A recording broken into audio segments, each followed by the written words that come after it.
Okay, so that was literally yesterday where I cut that off, but comes up I'm and gonna continue. recommended. Yep. Since they've already seen it, they're not going to watch it again. Why would you watch PlatinumWow's Warcraft Adventures review if you've already seen Asmongold watch it in full? But anyway, guys, this video... Well, you can ask the 65,000 people that did. I feel like I'm kind of picking on him just to look at the smaller bits of dishonesty, but obviously a channel getting 65,000 views. It can kind of seem like that for sure, and I think from Asmongold's perspective, he definitely sees it that way. But there's a bigger message here, which is with React content, but Is not indicative of them watching exactly the video that Asmongold watched on stream. Volt's point was, as any idiot would be able to realize, if a person has watched an entire video on Asmongold's stream, there's no reason to watch it again on the main channel. They may have watched other videos, but that's beside the point and was not Volt's claim. YouTuber. I see that. I've had Asmongold react to one of my videos before, and it pretty much converted into no numbers. Well, that's because you had a shitty video. I remember your video. Your video was stupid. Your opinions were stupid. Look, I'm not the bad guy here if a person doesn't benefit from my stealing their content. They just didn't work hard enough to make a good video for me to react to. dude, the way when he words it like that, it sounds terrible, dude. It sounds terrible. Like, whether or not you earn success based off me reacting to your video is predicated on whether you do the hard work to make the content good. Because God knows I'm not going to make the content good. And it's like, in a way, that's kind of an admission, because it's like you're saying that the way that the audience behaves is entirely determined based off of the video that you're reacting to, not your reaction to it. They should just go back and make a better video for me so that they can get some better exposure. Asmond is accidentally admitting here that his commentary is not the primary determinant of any value that a Yeah, exactly. That's what I just said. content creator will get by his watching a video on stream or reproducing it for his YouTube channel. All Asmond brings to the table is his already having an audience, and the audience will continue to grow on the backs of the hard work of other content creators that he continues to pay with varying levels of exposure to his audience. And that's what it's about for him. It's about viewership. There's no integrity here at all. It's about viewership. This sounds terrible when he plays this clip immediately after that one. I don't think that was intentional, but it's like, it makes Asmongold sound like a hypocrite right now. Thanks for helping me move my sleeping pattern, and there's a mowing of the lawn out there, which is probably going to keep me up for a while yet, which is good. If you go to the end of the video and you actually watch Asmongold's content, as I do, as I mentioned previously, type in the comments something to do with muffins. Like, as an Asmongold watcher, I got to the end of this video, muffins or something, you know. If you don't watch Asmond, and I keep saying Asmond, I think it's probably wrong. You probably like to be called Asmond. I don't really care. This is not a sign of disrespect. I'm just too tired. If you don't watch Asmond, sounds weirder. Right, like, I can't stop thinking about muffins and cheese. Right? Mangoes, in some context. Thank you.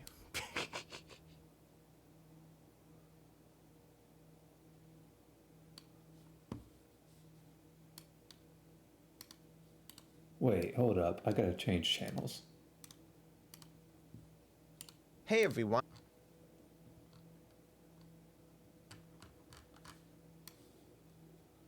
Good video, but there's more.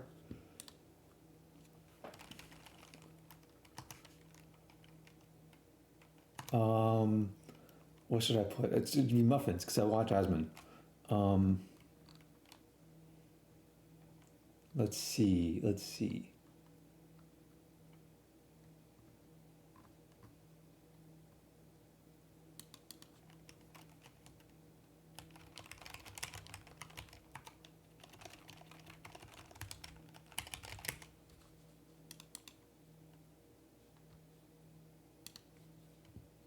Alright, cool.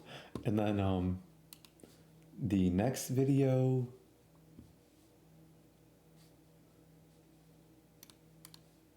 I have it here somewhere.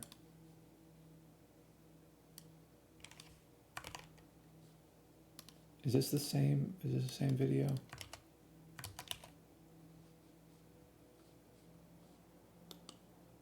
Yeah. Okay, this is the next one. This is the next one. Hey everyone, the purpose of my last video was largely to explain the flawed reasoning behind asmongold's justifications for his content theft and to explain fair use. Having now made the Hold up. Cool. video, I realized that most people don't know what asmongold is doing and why it's wrong. Why does he need to justify it at all, is a sentiment that I saw. It kind of makes sense to me that the average person is not thinking about the meta of content creation. Exactly. This is what I was saying earlier. The average viewer doesn't can't look at the situation and determine if there's any moral wrongdoing going on here. As far as they can tell, it's a neutral situation. Reactions. How it's made. People watch me editing videos and they'll go, oh my god, I had no idea how much work went into videos. It's a lot of work. So this video will explain the scam asmongold and his editors are running and why what they're doing is theft. I will use simplified numbers for the purposes of explaining the principle of what he's doing and then move on to look at asmongold's actual content and numbers. So in this scenario, we have 7 channels working 7 hours a day for 7 days to each create one 10-minute video. Each channel has worked 49 hours for their particular video, so in total, they have done 343 hours of labor for 50 minutes of content. This sort of labor, of course, if you paid for it, would be worth thousands of dollars. But these are all independent content creators though, so they upload to YouTube. Here comes asmongold. He takes 20 minutes to watch each 10-minute video that took 49 hours to make. He then uploads each of these videos, one a day, keeping the entire 343 hours of work in his videos. He produces roughly 1.5 hours of content in 1.5 hours, which includes the 343 hours of other people's work. He then pays them nothing. Labor worth thousands of dollars. Nothing. If Asmon produced the content himself, even as fast as they did, it would take him 343 hours. Instead, he has stolen it from others in 1.5 hours. In any other scenario, asmongold would be paying literally thousands of dollars of the millions he's made in content creation to these creators, but he's not. He's giving them literally nothing, and people are praising him as if he's doing something good. Each of these channels can only make one video a week because they take so long to make. But damn, I was distracted. I was looking. But this is literally what I'm doing right now.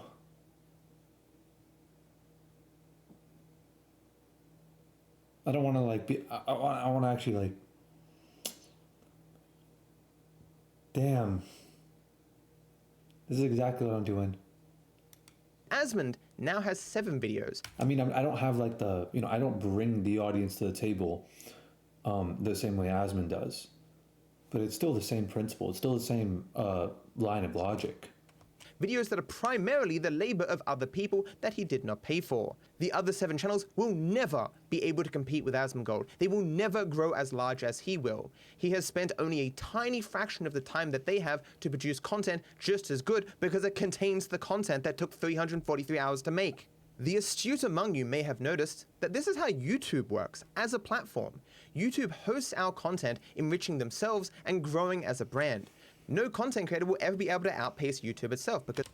You know what would really change things?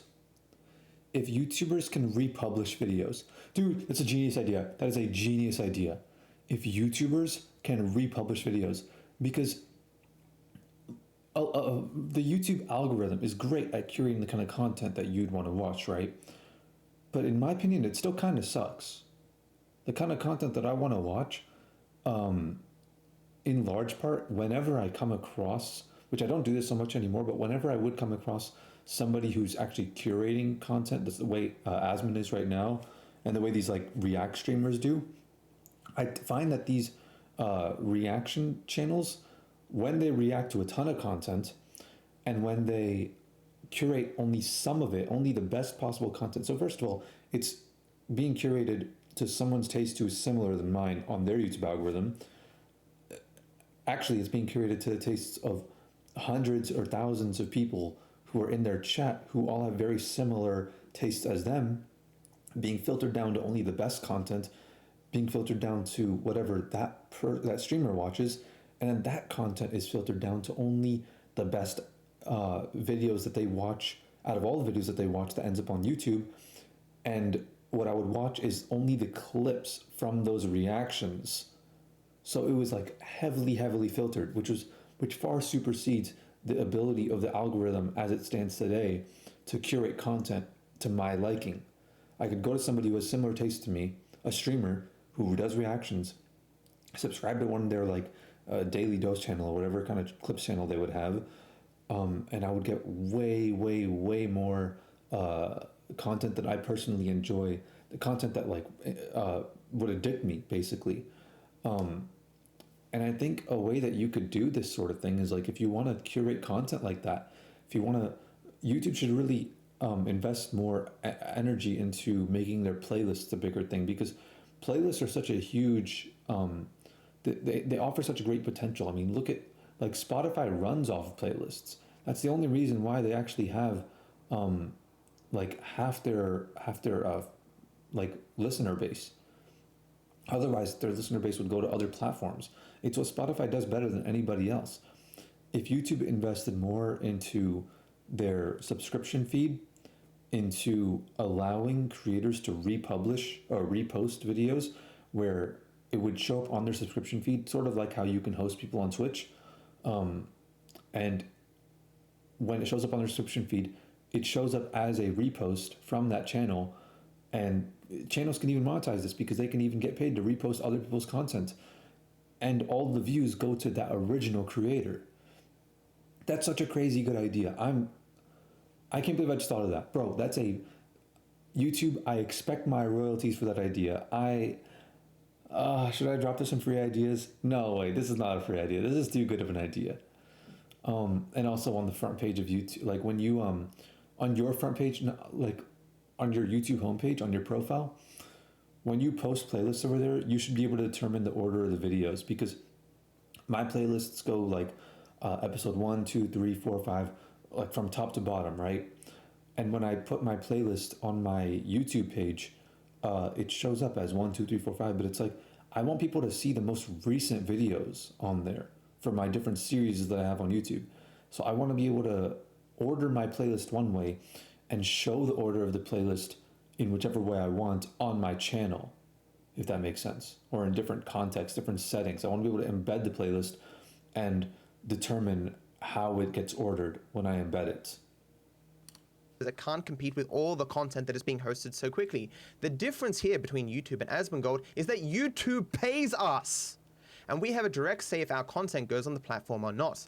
Asmongold is not asking content creators beforehand if he can use their content. He is then stealing the content, maybe after the fact, hoping that they say yes. He then uploads it, monetizes it, and pays the original content creators in exposure, but a fraction of the exposure that he himself gets from YouTube.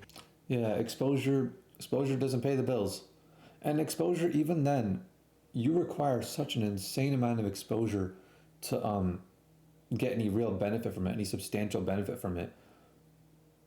It's like striking gold if Asmon actually reacts to somebody and they actually get a substantial boost in viewers because of it. It would, the majority of the time that he would react to somebody and they would get a substantial boost in viewers is because he reacts to them so frequently that they become a recurring character of this Asmongold like universe, where he says their name, he says their channel, like he says Cat Danny pretty often, right? Because he made the outro song and all that stuff, and he's managing his YouTube channel. It's like Cat Danny has become someone that the chat recognizes, so they go and sub to him, and even then he's only got a few thousand subs, if even that. But just from reactions alone, just from, oh, you're getting exposure? No, that's not exposure. You're stealing the exposure. Because exposure in a literal sense should be contributing to the views and watch time of the original content, the original videos, but it's not. With the videos of other people's content that is now being shared around in the algorithm, promoting him as a content creator. Come to Asmongold's channel, come to Asmongold's Twitch channel, look at all the amazing content, a video a day, 10 videos a day. How is he doing it? It may surprise you, but it's even worse than this. If Asmongold was not uploading this stolen content, people on YouTube would be watching other YouTubers with that time. Yeah, I know, and this is the crazy thing. It's like people just look at their time investment and they go, the YouTube algorithm is not as good as Asmongold's content curation, because he's taking advantage of the YouTube algorithm in a much stronger way. So in a way, the YouTube algorithm will never be as strong as curators with the same taste as you. The spots in the recommendations that are now filled with his stolen content would go to other YouTubers promoting them, probably other WoW YouTubers.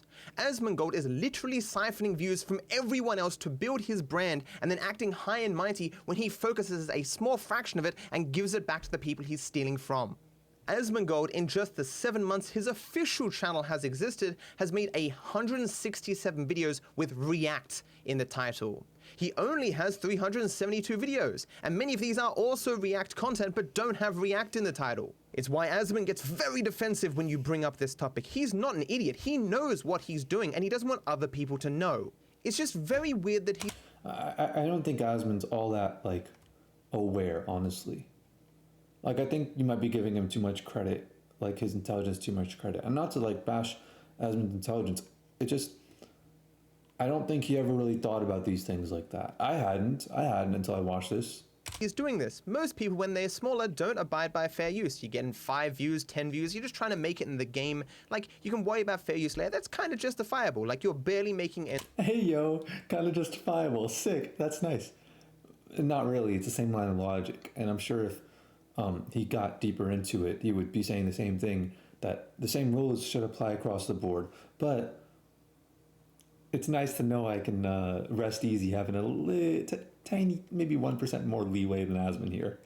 Meet. Sure, why not? But Asmongold is a multi-millionaire. Top 5 content creators on the biggest live streaming platform. He has more money than any of us will see in our entire lives. Asmongold did the opposite of what most people do. Most people, as they grow bigger, become very careful about protecting their brand and being kind to others because they have the wealth that they can do it. They can shower wealth upon other people because, you know, it's an excess thing for them, right? Asmongold, on the other hand, got big as a content creator, got lazy, stopped making his own content. He doesn't edit any videos anymore like he used to, and now he's stealing other people's labor to expand his influence and wealth. When is enough going to be enough, Asmon? Now, it may not have been clear in the last video, but at different points in that video, I talked about a moral question of React content and a legal question of React content. The legal question is far less ambiguous, and there's less disagreement because it's, you know, written there in stone. It is the law. But morality, we don't all necessarily agree what is or is not moral. We all have different goals for society, yada yada. It is clear that the React content that Asmongold produces on Twitch and on YouTube is illegal. The moral question is different. Morally, for me at least, putting an entire person's video on your YouTube channel without consent is not okay. If you post someone else's content to YouTube, that content stays there forever. I think there's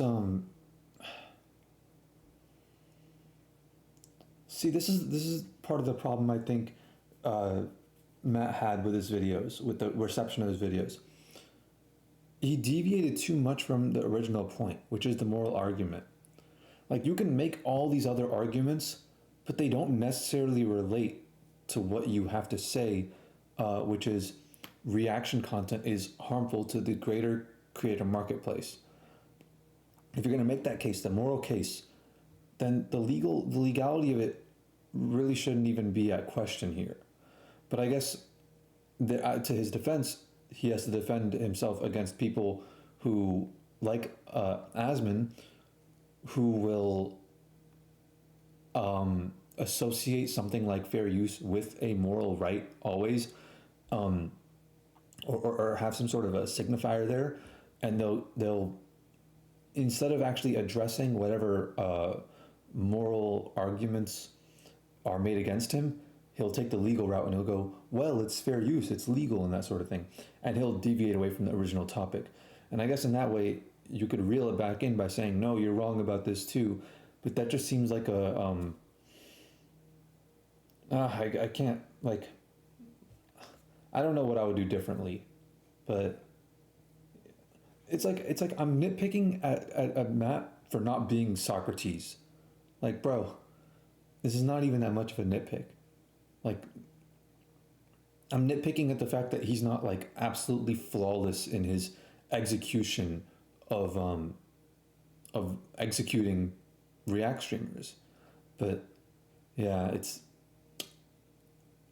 I think it's very clear. I agree with Dark Viper here. Like, I'm actually in not like 100%, but I'm very, very close in very, very similar in my thought process that he's got going on right now.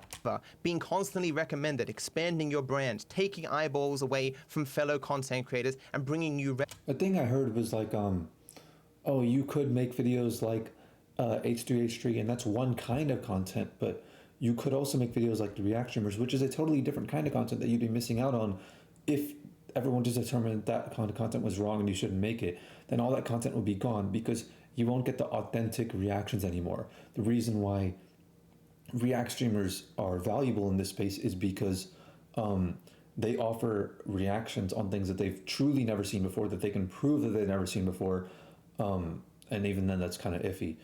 And it's all on the spot. There's no going back. Nothing they say is trivial. Everything is exactly what they say in the moment, and it's a very initial reaction. It's not a reaction that you sleep on, you come back after a while and speak about it later on. It's all 100% raw. But then I'm like, dog, wasn't Jinx doing that? Like, wasn't all these like Blasphemous HD and all these, aren't all these React streamers or React YouTubers who were getting shit for doing the same thing? Aren't they doing the raw, unfiltered, unedited, first time watching a video reactions, same as these streamers? You could just do that if that's your plan, if that's what you plan on doing. And then there's a different moral argument, but it's like, this kind of content does not need to exist in streaming. It's not that streaming the content and I have to get the most efficiency. It's a matter of people wanting to earn more money, because you could do the exact same thing. You could stream, quote unquote, it. Instead of going on OBS, instead of hitting start streaming, you hit start recording, record your raw unfiltered reaction, edit out the clips that are not needed, and only include the clips that you absolutely need for your reaction, and boom, there you go, fair use. And it's the same level of rawness, of candidness in your reaction. Same content, basically. Revenue, either directly through the video or indirectly through your increased viewership on Twitch. Again, legally, watching an entire YouTube video on Twitch or YouTube is clearly not fair use. Morally, uploading another person's entire YouTube video to your YouTube channel without their consent is not moral. Arguably, even on Twitch it shouldn't be done, but I'm not really concerned about what people do on Twitch in the same way that I'm really concerned about asmongold producing 200 fucking videos of other people's content on YouTube. America's funniest home videos. Ridiculousness. How many MTV shows on MTV 2, 3, 4, or 5 are one host with a panel of C-list celebrities reacting and laughing at YouTube videos? What's the difference whenever you have a C-list internet celebrity doing the same thing? The fact is that the React content is as old as content itself. I mean, the truth is that you have always had React content like that. I think that's... You say a bad point and you follow it up with a good one, because, of course, React content is always... all content, in a way, is React content. That's what human beings do. We look at others and we look for their reactions to certain situations. That's why we want people to play the same games as us. That's why we want to show our friends our music. That's why we want to take our friends to the gym and things. That's the reason why people are social in the first place, is so that they can gauge the reactions of others, so they can view how they should react in those situations, or how they would react in those situations, so they can learn about themselves, so their brain could piece together what it actually is in all of its confusion, so it could simulate itself, basically. And in the process of understanding yourself, really all we do is reactions. I mean, when people play video games, they're reacting to the game. When, even movies, TV shows, and all that stuff, it's just characters in situations reacting to those situations. Whether they react to it by watching it or commentating it, or react to it by, the Joker did this, I need to go out and capture this guy and take him back to the States or whatever. Like, regardless of whatever events go on, people watch content and they watch others. Babies stare relentlessly at every other human face around them with no regard for any sort of manners, because they don't know it, because they're gauging the reactions of people. So it's absolutely true what he says there in the second part. But it's like, why are you comparing yourself to these TV shows? That it's like you're using that as justification, but everybody hates those TV shows as well. Like the what's it called? America's Funniest Home Moments and all that stuff. It's like people clown on these shows. If you're using them as a barometer and then you're comparing yourself to them, you make yourself look bad. I mean, there have been many shows that have been extremely popular in culture. Yeah, but just because it's popular doesn't make it moral. Like, I think America's Funniest Home Videos. I just said that. Or any of these other shows where you basically have a panel of people reacting or watching videos and then giving their take on it, or their little 2 cents, or their funny little joke about the video. You even have like Tosh, for example, and a large part of his show is about that. Funniest Home Videos, Tosh.0. These websites pay the creators of those videos. Oh yeah, they do. I forgot. They get permission for all of it. They get permission for all of it, and they pay the creators. Oh, okay. There's a thing that's. You could make the same argument about just bad content in general. You could make the same argument. You could go, what's it called? If React content is harming the creator space because it takes away potential impressions from the rest of the ecosystem, right? From the rest of the YouTube videos, the algorithm that you could be going to the original viewers, you could be giving watch time to them, then watching a bad TV show also takes away your attention and your time, and that time and attention could be going to original content, good content on YouTube. And then the argument, in my opinion, falters a bit. I don't think Matt addressed this at all. I have yet to watch the newer videos, but I don't think he addressed this, which is like having all these views and all these all this watch time and all this engagement go directly to the newest. Oh, let me hop out of this Discord call.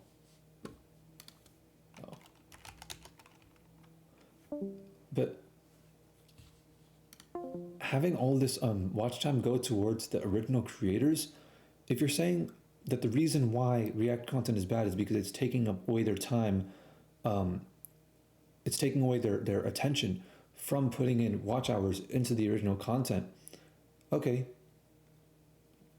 then you can also kind of concede, okay, doing other things, like doing other things with your life, takes away your time from rewarding the hard work of creators. And in that regard, it's like creators will adjust.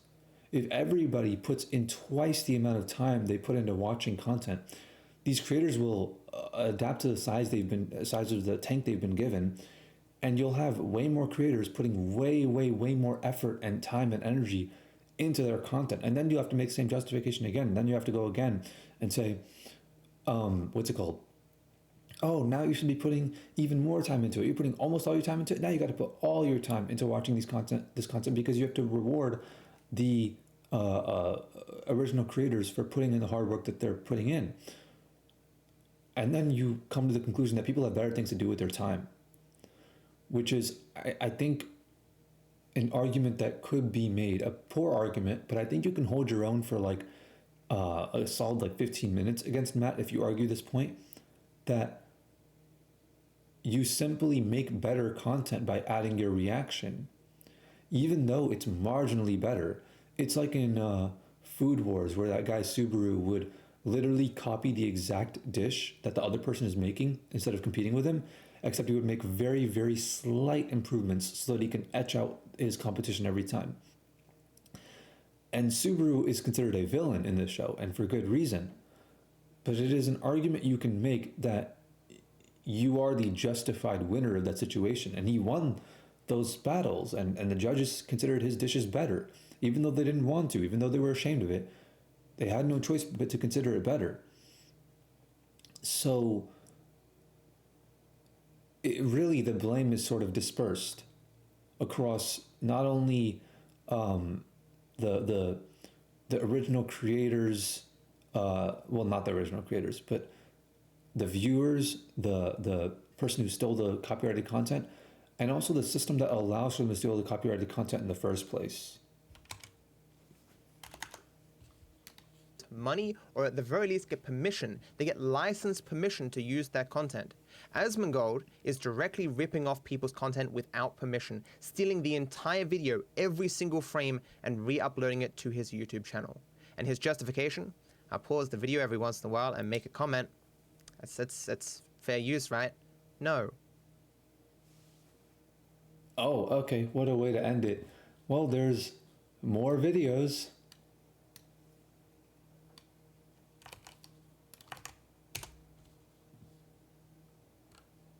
Yes, I am still reading from a script, but this video is important, so I hope you can forgive me.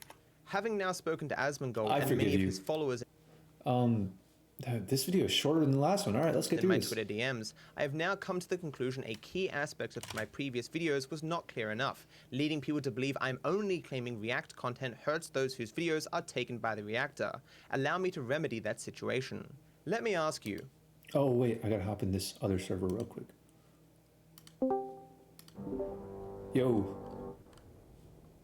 You. I don't know. What up? I'm gonna raw dog you. Oh, okay. I'm gonna deafen myself. I'm watching something. Okay. Without their Wait, let me get food real quick.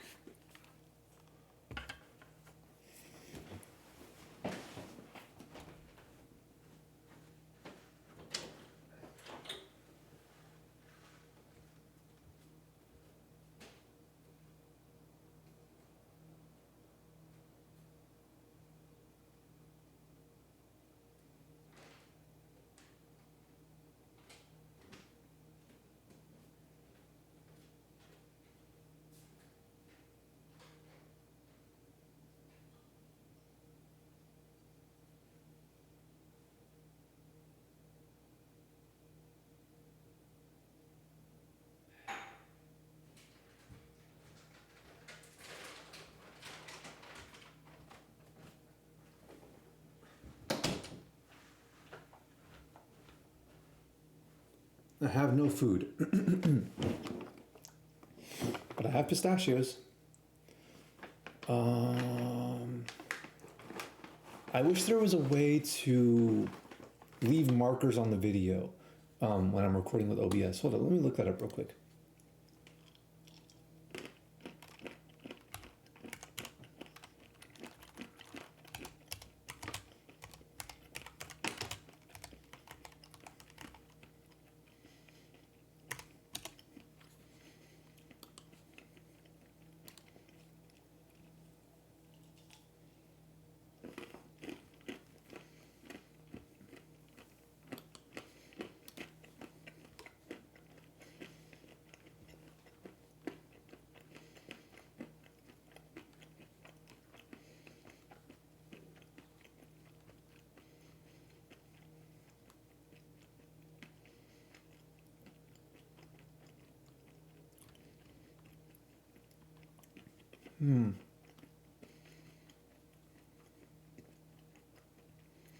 Oh, there's a plugin that writes a timestamp to a specific text file as you're streaming, but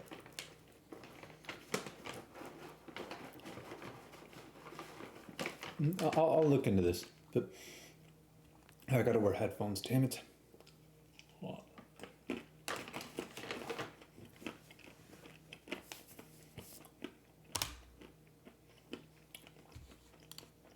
Would you take 5 cents from everyone on the planet who has over $1,000? It's an interesting question, isn't it? 100 million. Yeah, it is an interesting question. And you know what? I think I totally would. Like, I would like to think I wouldn't, because from a moral standpoint, the vast majority of moral perspectives people will have, you walk them through their reasoning, this always ends up being morally wrong. But when you look at it as from like a very human perspective, it's like, bro, they have $1,000. Let me just take 5 cents from them. Obviously, there's inconsistencies there, because why do I get the 5 cents? If everyone had that same logic, they would all be out of their, like, it's there's many ways you can break it down and show that it is indeed wrong to do. And I'm sure there's moral perspectives out there that are a lot more controversial and a lot more disagreed upon, that like consider this a good thing. But I all of my moral perspectives that I have don't consider this something that a person like that a moral person, an ethical person would do. $1 million, and few would even recognize it's gone. Even if they did recognize, they wouldn't bother doing anything about it. You could then give $1 million to your close friends and family to make up to those who matter for taking their 5 cents. We'll come back to this question a little bit later. An unambiguous reaction video is when a person copies another person's video in its entirety by watching it and re-uploading it to YouTube. Not only does this violate fair use just by the fact that it is unedited and contains the entire original product, it is harmful in that it produces two forms of theft. The first is that React content is basically like speedrunning content creation. A hypothetical original content Facts. creator requires 100 hours of labor to produce a 10-minute video that showcases 100 hours of quality. A hypothetical React content creator, on the other hand, can make a video that... Bro, they should have content creation speedruns. Like, they should literally have like, where you start off with nothing, and you try to work your way up. And they should have rules, like, okay, like, you know how there's rules in speedruns? Like, okay, no reaction. And that'll be one of the categories or whatever. They should do that. Showcases 100 hours of quality in 10 minutes, as that is how long it takes to watch the original content video. The end result is two videos of roughly the same quality, but one took 100 hours to make and the other took 10 minutes. The React content creator is therefore stealing labor. Either they have non-consensually taken a person's work and claimed it as their own, or they are avoiding paying a content creator potentially thousands of dollars for their labor, as they would have had to do this absent the theft. This theft, of course, means that the React content creator can produce far more videos of high quality than the original content creator can, like how stealing 100 televisions is faster than building 100 televisions yourself. The second form of theft is almost invisible unless you understand how YouTube works. YouTube may seem infinite. Yeah, because it may seem infinite because it's unlike stealing TVs. The original TV actually stays with the person.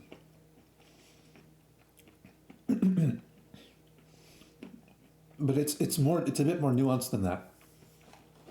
It's like, imagine if you're a TV selling neighborhood, and people from all across the nation come to this one neighborhood to buy TVs. And you manufacture your own TVs, okay? It would be like TVs duplicate, right? So if somebody steals your YouTube video, quote unquote, where they react to it, it's not like they're stealing your TV and you don't have that video anymore on your channel. It deletes your channel, right? It deletes your video. No, you still have it. It's like a thief. One of the thief houses coming into your house, stealing all your TVs one by one. It duplicates, so you still have it. And then they go to the very front of the neighborhood. They go to the entrance and they put up a sign, "Get your TVs here." They get their TVs. You think they're going to come to you to buy your TVs after that? You still have it. It's not theft in that way that you would imagine. You still have your TV. No one's going to buy it. But it is actually finite in that there is a limited amount of space for recommendations and limited amount of time people are being shown recommendations. Yeah, back then this wasn't that much of an issue. Nowadays people are starting to realize you really have to fight for people's attention.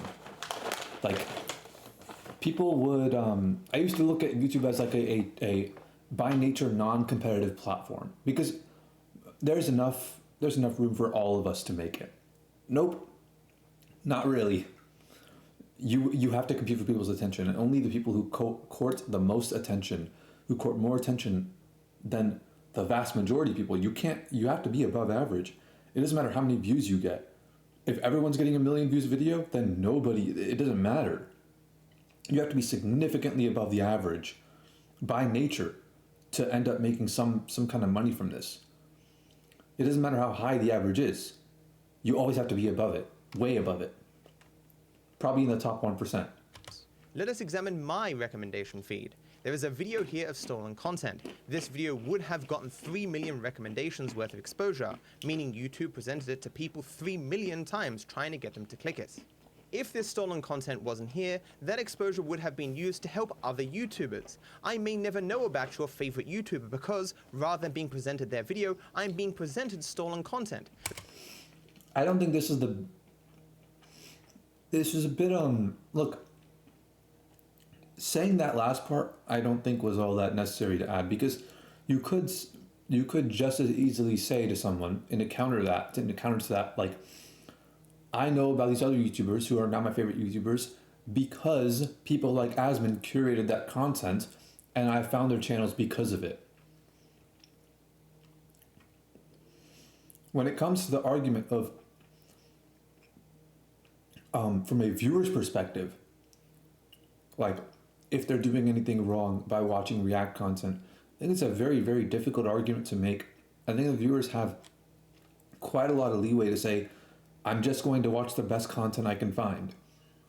If asmongold provides all the content that I want from these other channels, plus a tiny bit more, plus 1% more, I'm going to watch Asmon's content over theirs, especially considering I only need to subscribe to one person and it clears out the clutter in my sub box. The stolen video is like a vampire, sucking away exposure from everyone around it for the personal gain of the uploader.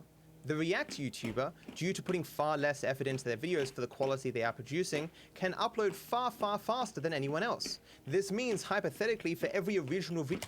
And it's crazy because these people do this and they look at it as justified because they're doing that. They're like, what? If I did this, I wouldn't be able to put out 8 hours worth of extremely high quality videos. Yeah, you're not supposed to.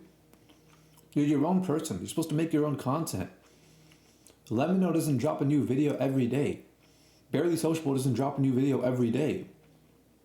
So you're not supposed to be able to pump out 8 hours worth of content that it takes 350 hours to make. You're literally complaining about this, saying you're unable to do something, but what you really mean is you're able to do it at a lesser degree, but you want to do it at a higher degree so you can make more money. Video you or I make, a React YouTuber could perhaps make 50 uploads. React YouTubers can therefore steal exposure faster than any original content creator can fight to increase their own exposure. This is crazy. asmongold is crazy rich now that I think about it. Original content creators are therefore in a losing battle where the ocean of exposure slowly shrinks around them to benefit only the React YouTuber. This is what I see, bro. On my homepage on YouTube, this is literally what I see. Perhaps you might say, well, I know a React YouTuber who does upload some original content. This solves nothing.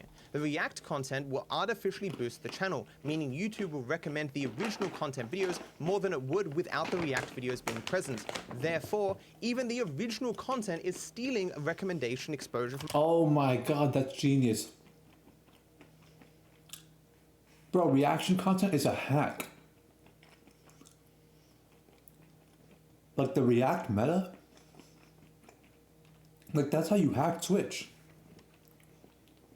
Like you could legit just like make your own content, the content that you truly enjoy making, and then react to all the similar content.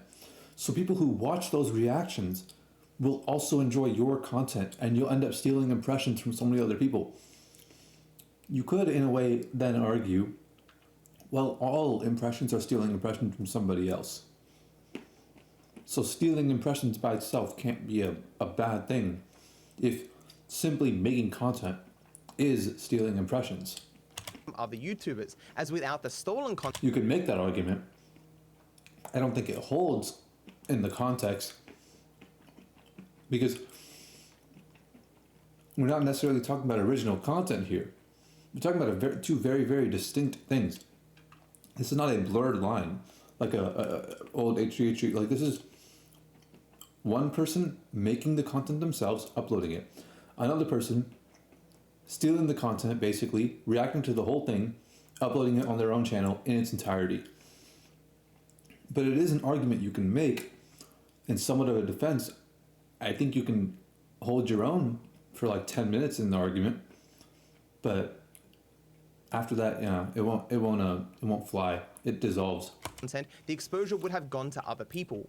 You might then ask, but wouldn't the specific person who had their video stolen be upset? Wouldn't they just force the React YouTuber to take down the content? In many cases, no.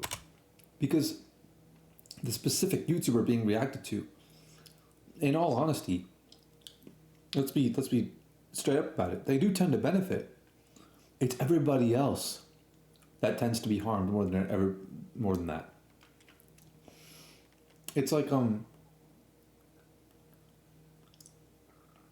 it's like the Fed with inflation.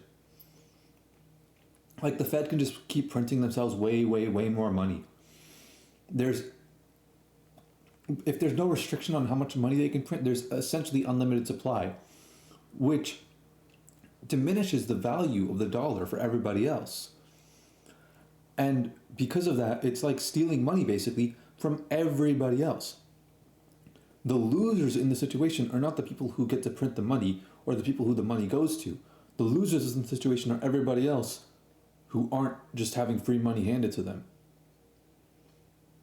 And in that way, the real people who are being harmed in the situation where people are reacting to content blatantly on YouTube are not the people whose content was stolen, but it's everybody else whose content wasn't stolen.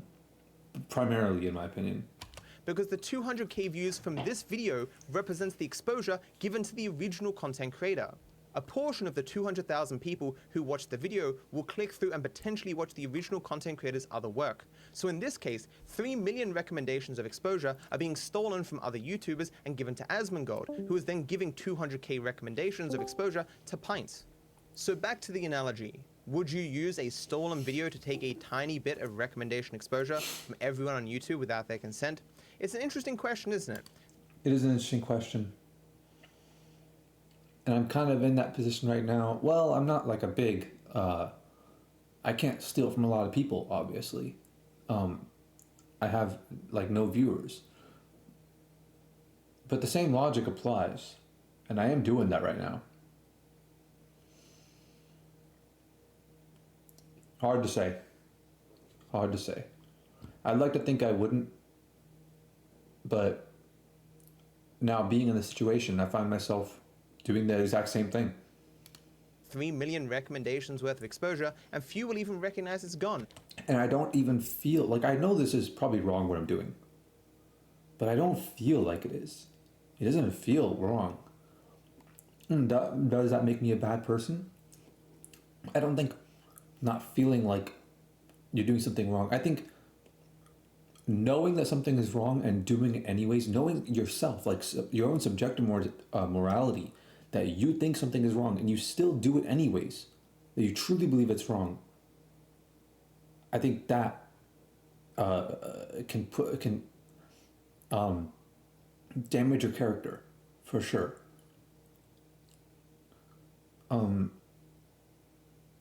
This doesn't feel wrong to me, like at all.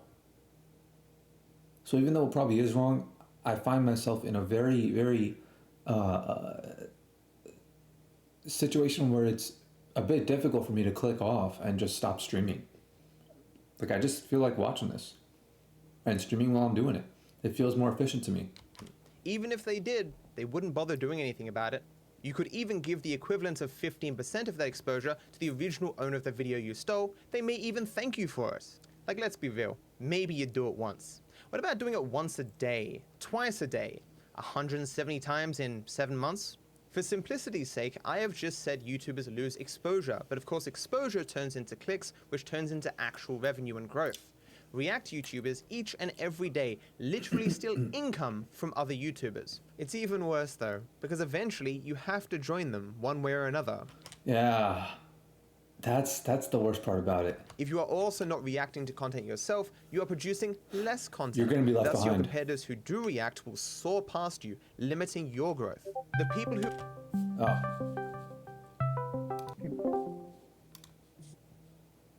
Yo.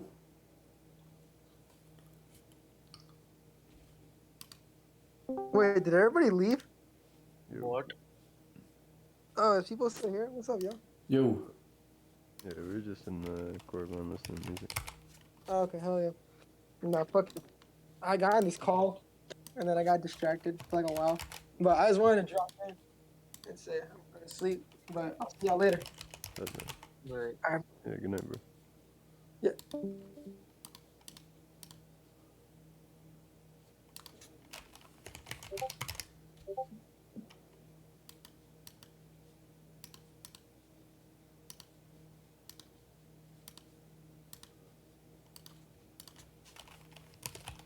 Let me add these people.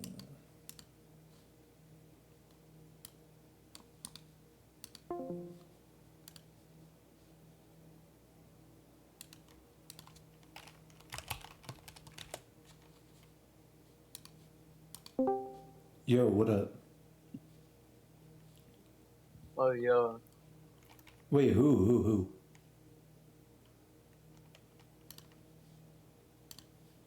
Nothing. Cameron?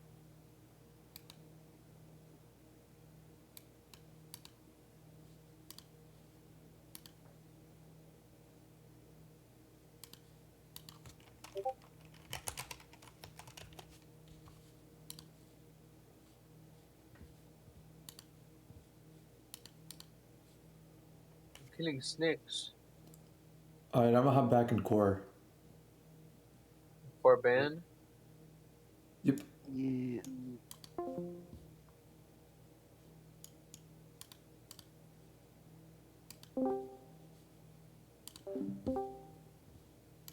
Upload React content fit into 3 general categories. The first, people who have convinced themselves that they're doing good. The second, the people who don't care enough to think about the consequences of their actions. Yeah, I'm in the second. And the third, those who believe they are harming others but simply don't care. Wait. Consequences of their actions, themselves that they're doing good. The second, the people who don't care enough to think about the consequences of their actions. And the third, those who believe they are harming others but simply don't care. I'm on the spectrum of 2 and 3.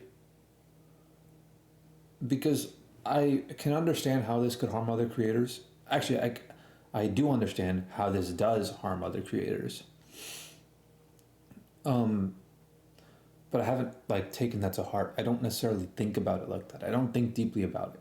If I start to think about it, I'm like, let me just move on. I have such a short attention span. I just move on to the next thing, and I stop thinking about it. I stop really envisioning it in my head, so I can make a change, make a lifestyle choice, a decision. You know.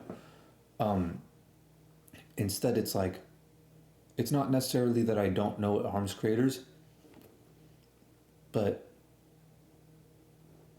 it's not an idea I have taken to my heart. Knowing something and truly understanding it are 2 totally different things. I know it probably harms other creators. Actually, not so probably. Why do I keep... I know it harms other creators. Literally what I'm doing right now. But it doesn't feel like that deep down. React content, like any crime, is effectively impossible to remove. This impossibility does not justify anyone doing any crime. To avoid being a React YouTuber, read fair use guidelines. Absent that, edit your videos creatively and don't use the entirety of someone else's content in your own content. People ask me, why pick on asmongold? It's because I watch asmongold. I may even like asmongold, but he is orders of magnitude the worst culprit of this that I know of. Even most sort of React content I see on Yeah. I can agree with that. He is the worst culprit of this. There's a lot of other streamers that I don't like that are a lot worse, in my opinion. Like in general as streamers, but asmongold steals by far the most content. Right now, at least. YouTube is edited and doesn't... Bro, look at asmongold's numbers. Like, these are outdated numbers. I want you to look at his numbers right now.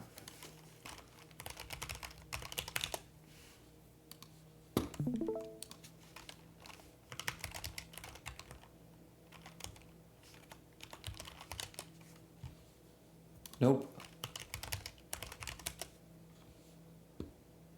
Well, this channel is probably doing okay. Let me look at detailed stats, but this is not the one I'm looking for.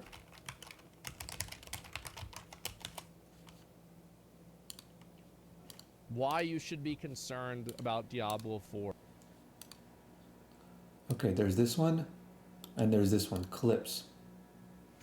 Alright, so look at this.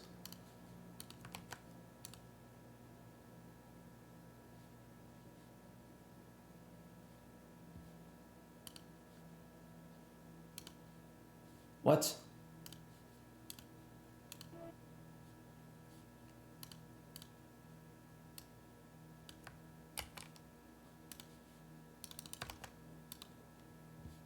Okay. Shit, dude. Detailed stats. Look at how absurd these numbers are. Day after day. This is daily, by the way. These are daily stats. 5 million views, 2 million views, 4 million, 4 million, 10 million. So 11 actually. 4, 4, 2, 3, 5, 3. Dude, yearly estimate, 1 billion views. That's literal multi-millions per year. Look at this.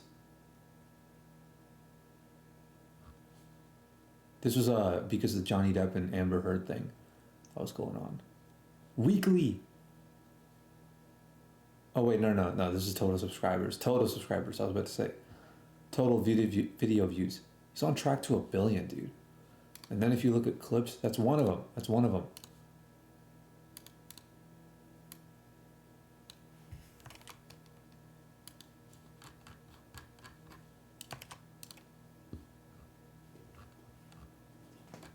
Detailed stats.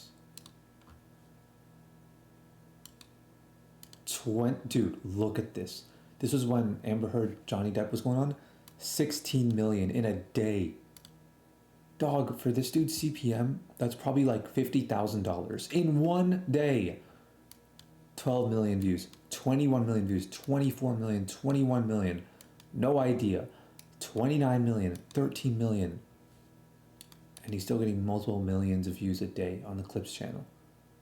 Yearly estimate, 2.4 billion. That's something in between this and let's get right in the middle. That's about $5 million. Like, what the hell, man? Contain the entire original content within it. I hope this helps people understand, even though I've come to the conclusion that most people who watch Asmongold would not make it to the end of this video. Well, I watched Asmon. I made it to the end. I don't know. It's kind of... Why can't Twitch consumers to show ads? It's worse than you think. I want to say that for later, but let me pop this in here. Hey everyone. Hold up. Hello everyone. I'm going to save this and I'll watch later. Okay, cool. I received an email that was interesting to the extent that I wanted to make this video in response to something that was shown to me within it. This part here is probably the only part that really matters. I was recently watching a video of Xander Howells in response to a video made by somebody called Turkey Tom about content theft.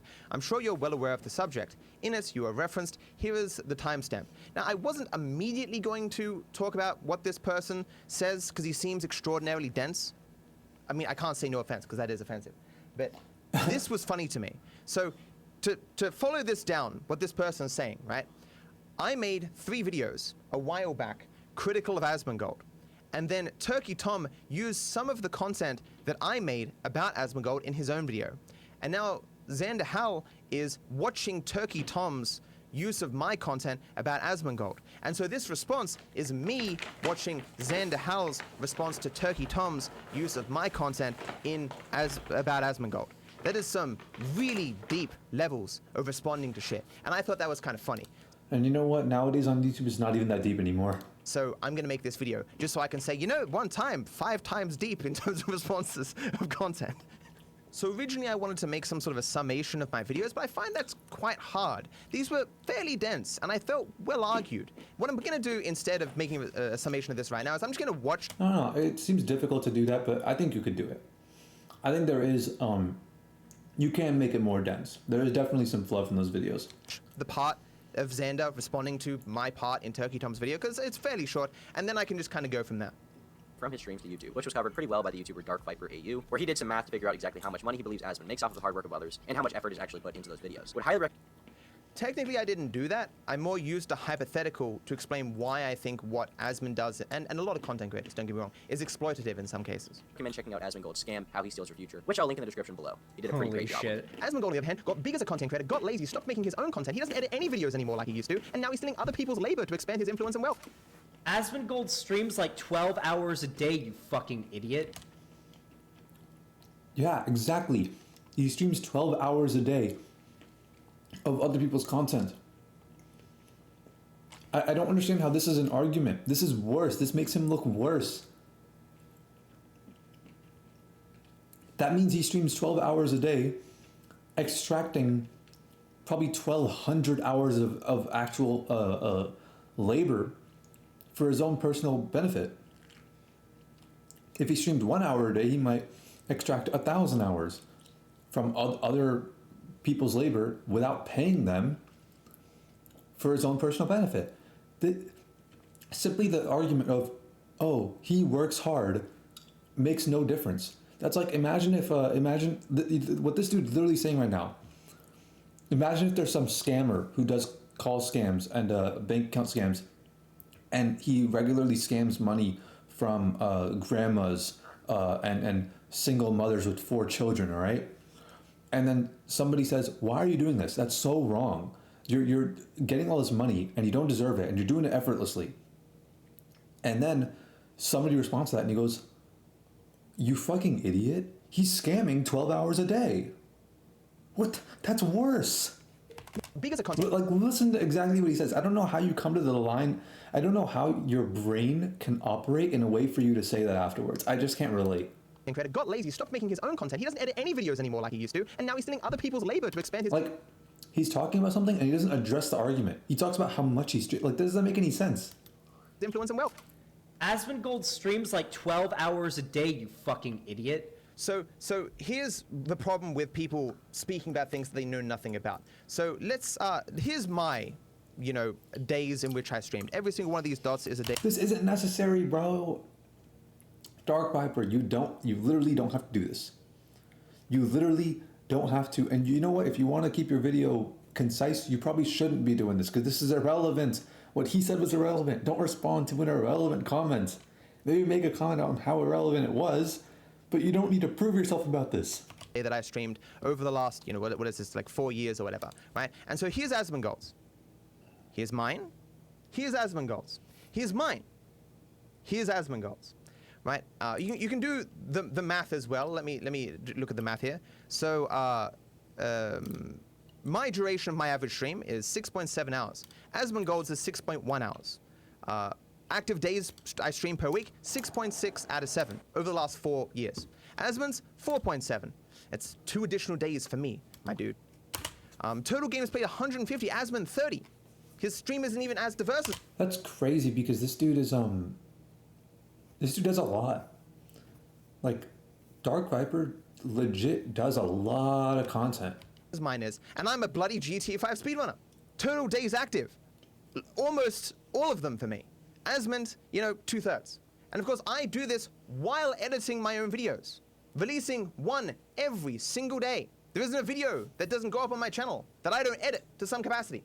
Half of them I do all by myself.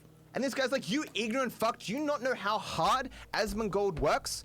Oh, I think that's why Matt got felt the need to do this, because I feel like he felt like it's a personal attack, because it's very clear. You look at the kind of stuff that he does, pacifist percent and all that stuff, which is like, as an editor myself, that is a hellish series to edit. Like, I would just give up. If I had the footage, I would just give up, and after a certain point, enough time would go by where I would just delete the footage. Like, it's not worth it to edit this. It definitely is, and he works hard at it. But the fact that he's able to stream all this stuff, talk about all this stuff, stay informed, because the stuff he talks about is quality. Like, he does not talk about like like Rockstar and Michael. Like, he stays very up to date. He speedruns, which is, it's work to speedrun, especially GTA. Garbage, it's the worst game to speedrun. But he enjoys it, so. And he's developing like metas for speedrunning, collaborating with people. handling like his socials and things like that, dealing with the like PR and all that, and then he has the clips channel, and then he streams like every day. This dude works. Like that's why he's always dressed like this, and that's why he looks like this, because he works, bro. Making no videos himself on YouTube and streaming like 2/3 what you do. I mean, I'm just ignorant, dude. Just ignorant. He doesn't even upload the content. I already told this at the beginning of the video. Asmongold literally was having his stream clips uploaded by other people. Yeah, Asmongold was having it uploaded by other people. Do you not understand how like stupid that sounds? He wasn't uploading it. He was having it uploaded by other people. We're making tens of thousands of dollars a month off of his content. So let's look Yeah, so is he. at some of this content that these other people were uploading. And it's not his content. Yeah, it's not his content. Prior to Asmongold making his own channel that is run by two people that he does nothing with, except of course that he instructs them as to what to upload and whatnot. Like he has executive control over what goes over that channel. He can say don't upload this or upload this, of course, but he doesn't actually make the videos himself. But here we go. So this is currently the most watched speedrun of Dark Souls ever. Now, Dark Souls, people have been running the game for, years and years. Just thousands upon thousands of hours has gone into making Dark Souls speedruns what they are. Very interesting what they are. And here's a 50-minute video with 5 million views. Now let's watch Asmon's content. I think I want to do React content. I want to react to content in full. I think there's actually great value in that. And I want to like steal the audience of the original. But I think what I'll do from this point forward is I will literally just pay. Like I'll ask beforehand, I'll ask to license it, I'll say, hey, I want to react to your video on my stream entirely. I want my video to be a market substitute for your video, which means that when people watch my full video, they're probably not going to want to watch yours because to them it'll be considered a waste of time because they already watched the video in its entirety in my video. I'll let them know and I'll be like, how much do I got to pay you to react to your content? And I'll just pay channels in their entirety. I'll like maybe set up like a monthly subscription to them and get them paid or something like that so I can just watch whatever content they release. I'll do that to like Daily Dose of Internet, things like that down the line. I got to write that down. I'll end up editing this video. I'll write it down while I'm editing.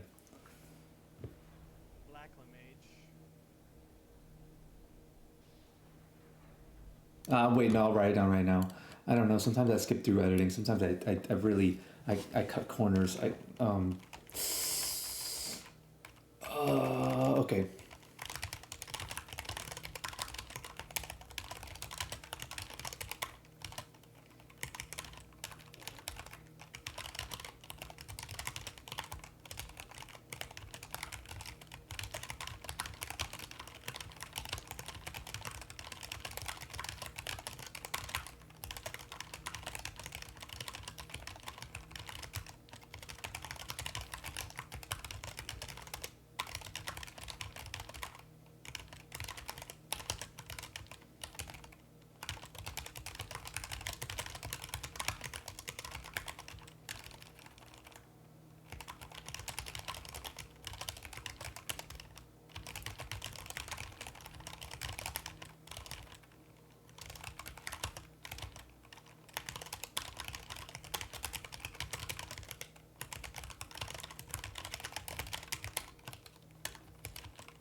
Okay, cool. I'll just set in some parameters. I got to make sure I put in like the email, like, okay, it will not be very transformative content.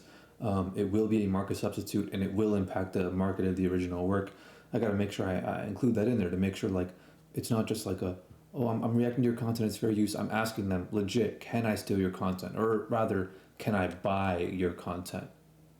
So it would be the same thing essentially as me just uploading your video on my channel. I'd literally be asking them that. What the fuck? Got to make sure I have those parameters set up so I remember when I draft an email for it. Oh, I don't know, Mick. You gotta count yourself. I can't do it right now. Riveting! Asmongold, who knows nothing about Dark Souls, watching a very talented streamer and speedrunner, Elijah. This guy's like, what? This is absurd that Asmongold wasn't able to profit off his content. And this random fuck was able to upload it. This is theft of the highest order. This fuck's stealing from Asmongold. The benevolence of Asmongold to allow people for so long to steal his content. It's laziness. It's laziness, ladies and gentlemen. Like he just didn't never put the effort in to care or to upload this stuff himself. Yeah, that's really what it is. The reason why these are not taken down is not because he doesn't see anything wrong with the copyrighted content of his own being uploaded at other places on YouTube. It's because he's too lazy to take it down. But the benevolence! Oh, he just showers tens of thousands of dollars on people. True. Giving them, for so long, this amazing content. You skip all Lord Souls? Wait, what? What? And then he employed those people under his YouTube channel and gives them he gives them 80% of the revenue the channel makes from the clips that are uploaded to the channel. 80%. Hey, that's pretty good. That's pretty good. Respectable. I wouldn't do that. I would go 50-50. If I'm making clips and if I'm a make or break for the channel and they're also a make or break for the channel because they're the one managing it, to me, I'd be like 50-50 value. Channel. He gives. So I think it's 60-40 actually. But so what this guy is saying is, how could Asmongold be exploiting people or stealing content when he only gets 20% of the thefted revenue? I think what he's trying to do is he's trying to defend Asmongold's character because he likes Asmongold's character, and he's not necessarily arguing that point. It's a stupid point to argue. I think what he's arguing is, oh, look how benevolent he is by giving 80% to his editors. He's employing 2 people, so it doesn't matter that he's stealing from some people. It's like the thing that he mentioned earlier. If you stole 5 cents from everybody with $1,000 or more, and you give away a few $1 million to your closest friends and family, then does that make it okay because you give away a few $1 million to your closest friends and family? And this guy's basically trying to defend his character, going, well, he gave a few million to his closest friends and family. I mean, come on now, that can't possibly be theft. He's giving the majority of the revenue to the people who are doing all of the work. Benevolence, beyond reason. Oh, if we could only all be as so charitable as Asmongold. I mean, I agree with this argument completely. I mean, if you're only taking 20% of the stolen revenue, you can't possibly be stealing. Case closed. Gives them 80% of the revenue. Hold up, let me do one thing real quick, because I want to I want to fix the audio for when I stream.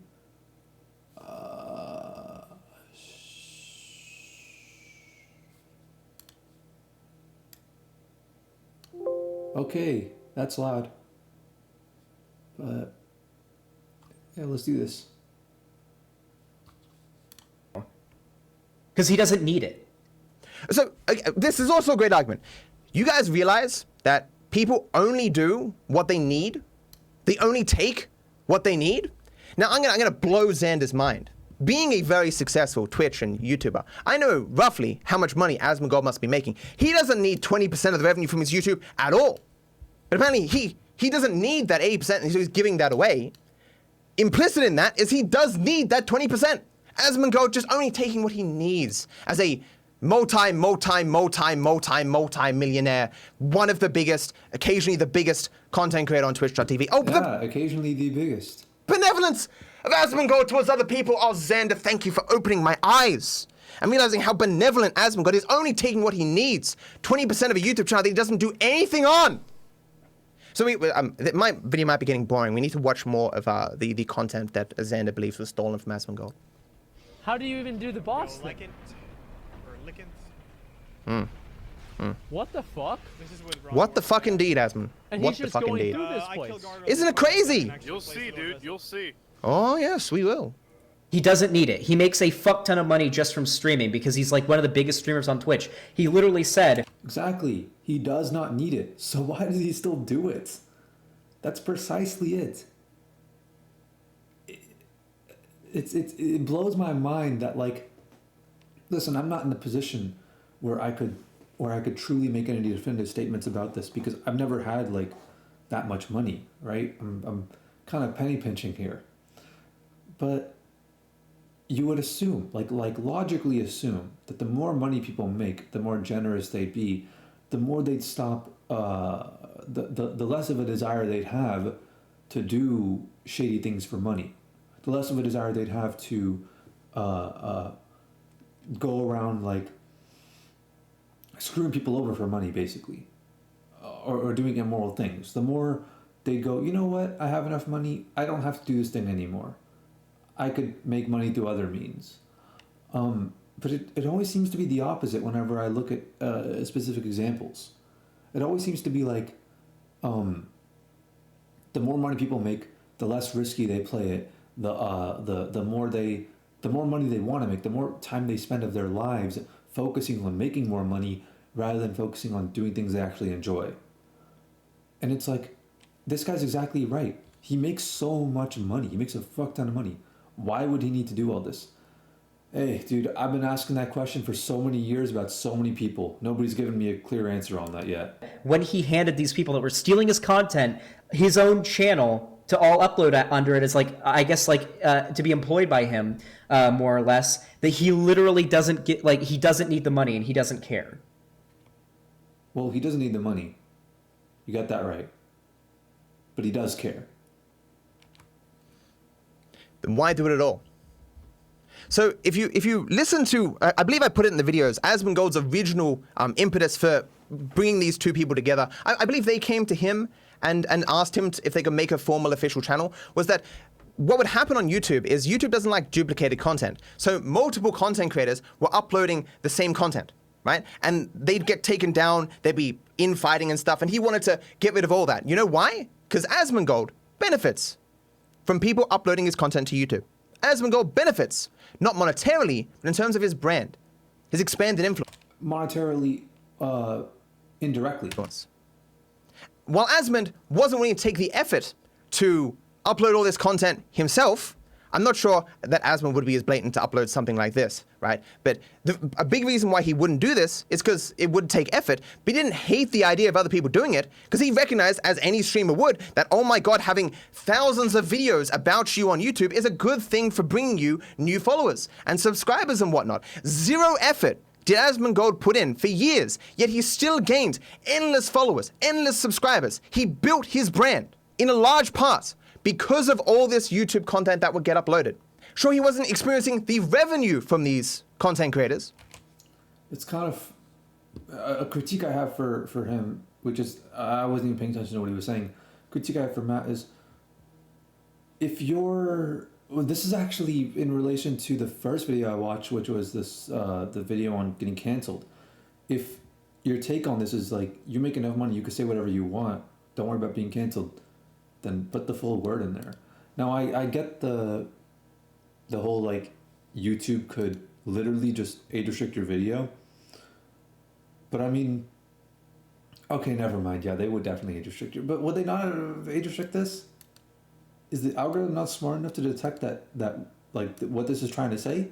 This is trying to say motherfucker. And so you would think that, like, you would think that the algorithm would go, wait a second, people have stopped putting the full word, and instead they put underscores or asterisks or whatever, or they put some other words in there to, like, hashtags or whatever. You would think the algorithm would have picked up on that by now and made that a age restrictable word, especially considering how good the algorithm is at determining, like, what's in the video. But due to his hands-off approach, so much Asmongold content was just thrown at YouTube for years. Couldn't go anywhere without tripping over an Asmongold video and go, who's this Asmongold fella? Let me go check out his Twitch stream. Zero effort, so much reward. Xander, on the other hand, doesn't see this. Yeah, you have to put in effort to not get the reward if you're a Twitch streamer, because people will be incentivized. They will earn money if they make you earn money as a streamer, if they use your content, if they help increase your circle of influence, they stand to gain from it, from being a part of it. And so by putting in as little effort as possible, you gain the most. Oh, Asmongold, the benevolence to give these people tens of thousands of dollars. I'm lowering the volume. Oh, God, he's just so good as a person. If Asmongold had been negatively impacted by these people uploading his content to YouTube, you can guarantee he would have done something about it. If Asmongold had believed that he would benefit more from uploading it himself, he would have done it. If Asmongold believed he would benefit from having a centralized place for his content, he would have done it. And we know that because he did it. When YouTube started taking down duplicate videos, 2 content creators came to him and said, hey, look, we run like the 2 most popular, it was Cat Danny and the other person, we run the 2 most popular channels uploading your content. How about we all go in this together? We split the revenue fairly evenly. You promote the channel now, say it's your official channel, we'll get more views and we'll all benefit. And Asmon's like, so this will take no effort on my part? Oh, okay, fair enough then. I'll do it. The benevolence! Watch a bit more. Wait, you just... Yeah, it's a glitch, Hosty. You trigger a death box, so the death camera happens, and with that, certain terrain doesn't spawn.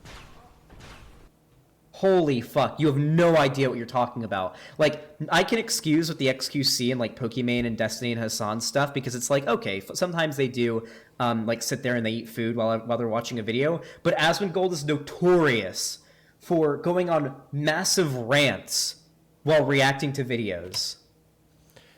So No. Every streamer is notorious for being a pause, chant, pause, whatever. Every streamer is notorious for doing that. But that's primarily an admission, actually, because that's number one. That's proof that the reason why the viewers are watching in the first place is not to watch you. They're watching the content that you're curating. Secondly, if you're watching a video and you're not in control of it, even pausing once will piss people off. It'll tick them off and they'll remember that. So it doesn't matter how infrequently or how frequently you pause the video to interject something, they will still pick up on that. And they do call XQC, they do say, oh, XQC, stop skipping so much of the video, they say that about everybody. They say that about everybody. So Zen is like, look, man, he reacts very well. I like his reactions, and therefore there can be nothing wrong with what. This is a bad response to what he was saying. Like, don't take it that far, because he never said he likes the reactions. He's doing. It's like you don't gotta. There's like borderline strawmanning going on here, which, you know what? I believe him. I believe Dark Viper when he says that, and I believe that this is the case. I believe that the reason why he's defending Asmon's character so much is because he does just like Asmon's reactions. But I don't think that's how you efficiently argue in a way where the side arguing against you, your opposing team, will learn something from you and agree with you. Now, I'm going to throw something at you guys. Stopping a video every once in a while and talking is really fucking easy. Like, holy shit is easy. You're watching it in real fucking time. Try it yourself. Yeah, streaming for 12 hours is like... Streaming is not work. Streaming is as much work as you make it be. Like, that's like saying... You could stream and do nothing. Oh, you're living for 12 hours. Yeah, you don't stream. Those 12 hours will go by whether or not you stream. The only difference is you haven't streamed. The 12 hours will go by. Are you saying it's all that effort to live those 12 hours? Because a lot of people wake up, they hop on YouTube, they hop on TikTok, they hop on whatever, they hop on Twitch, and they watch content for like 12 hours and do like nothing with their day, and then they go back to sleep. They just waste their time, and it's very easy and very enjoyable for them. They are addicted to it. These streamers do the same thing. And not only that, an even worse offense in my opinion is that as a streamer, as a content creator, this guy, Asmon, everybody in the situation is acting as a role model to their audience, whether they like it or not. Subconsciously, if you watch this kind of content, you will slowly pick up on their habits and on their desires and motivations, and you will slowly embed that into your own personality. It doesn't... Otherwise, you wouldn't watch it. If that isn't the case, you wouldn't watch the content. You do it because you want to learn something from those creators. The human brain does not know the difference between real-life experiences and online stories. So, just like in real life, how you would see the people around you and how they're acting, and you would go, this person is successful in their life, what are they doing that I'm not? And your brain picks up on the patterns, on the way they behave. the brain does the same thing, because monkey brain can't tell that this is a screen. Yeah, your prefrontal cortex can obviously tell you that this is not, there's a separation here, there's a disconnect here. But your monkey brain thinks that Matt and this dude and Asmon are actually legit talking to you. They think that they're next to you in the same room as you. They think that they're right there. And it's a psychological failing, or not failing, it's a psychological facet that people need to take into account. They need to consider that, like, in my opinion, the much worse offense than making React content and stealing from other content creators is encouraging that kind of behavior. The kind of behavior where people do nothing, they sit around, they be lazy all day, day in and day out. They do nothing but watch content and waste their lives away. And as a streamer, as a big streamer, you are encouraging that kind of behavior for your audience. Your audience is picking up on what you're doing, and they're learning from it, and they're looking up to it. Whether they think to themselves, oh, I don't look up to this, I'm not going to be like asmongold. If they watch you, they will slowly become like you. And if they didn't, then they wouldn't watch you, plain and simple. That's how suspension of disbelief works. So, in my opinion, that is the much bigger offense. It is being a loser, broadcasting it for the whole world, and encouraging loser behavior for everybody else to see. Sitting around and watching 12 hours of YouTube videos, that makes you lazy. That makes you a lazy person. That says a lot about you. And it is effortless to do. You might consider it work because you're reading chat and all this stuff, but really you're encouraging laziness. Sit at home, watch a 10-minute video, pause every couple of minutes, and go, you know, here's my opinion on what just happened. Anyone can do it. Fucks in the movie theaters. Don't go in there, she's behind the door, or whatever. People can do that shit. It's not hard content. Yeah, people do it anyways. To make, and that's why people make it. That's why there's so many content creators on YouTube with millions of followers who are just reacting to TikToks. Like, oh, that's really funny. That's why people who grew up playing video games their entire lives, they spent their entire days just playing video games, not socializing, not doing anything athletic or anything like that, not putting in any work, are now the successful streamers who do React content. You look at where they came from and their behaviors back then, and you realize, oh, they've just gone down the path of laziness, and they're going even further and further down that path. And this is just another example of that laziness. Them reacting to content is proof in itself that it is lazy content and easy to do. Like, you may like his reactions, but that's just a subjective opinion. It's not like asmongold has objectively the best reactions in the game, and therefore his reaction content is somehow good, or somehow legal. If you read the 4 guidelines of what fair use is meant to defend, asmongold's content, his React content, does not meet it in any capacity.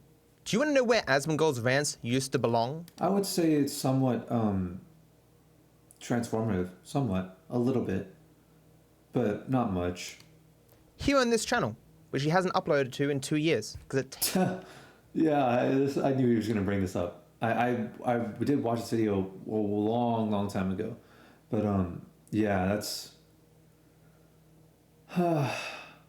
shame. Takes more effort than reaction. In this video, he has to find his own footage as a background, might have to edit things together, edit out mistakes and whatnot. You know, this requires at least a little bit of effort. Does not take anything from anyone else. He's just playing the game and giving his ranty opinions, his thoughts, as he does today, but with more effort. And this is why it does take impressions from other content creators who could be in the same position, who make better content than asmongold.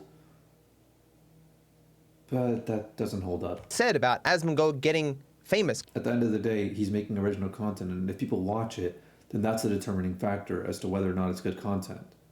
Getting popular, getting a lot of money on Twitch, and then stopping doing the work that he used to do when it came to his talking about WoW, making content about WoW with these edited videos. Rather than going to the... Dude, reactions are OP. I'm now realizing, like, the amount of exploiting you can do to the algorithm, you reach a whole different level. You reach a different playing field. Nobody who doesn't do reaction content, I mean, everybody who doesn't do reaction content cannot compete with you. Like, they simply can't compete. Reacting is OP, bro. It's got to be nerfed. We gotta nerf reactions. Effort of getting stuff that is somehow related to what he's talking about. He just opens someone else's video and reacts to what they're saying, rather. Super Saiyan Blue and then even higher power he reached. Yo. How disgraceful. Yeah. Yo, Nara. It shouldn't have surprised me.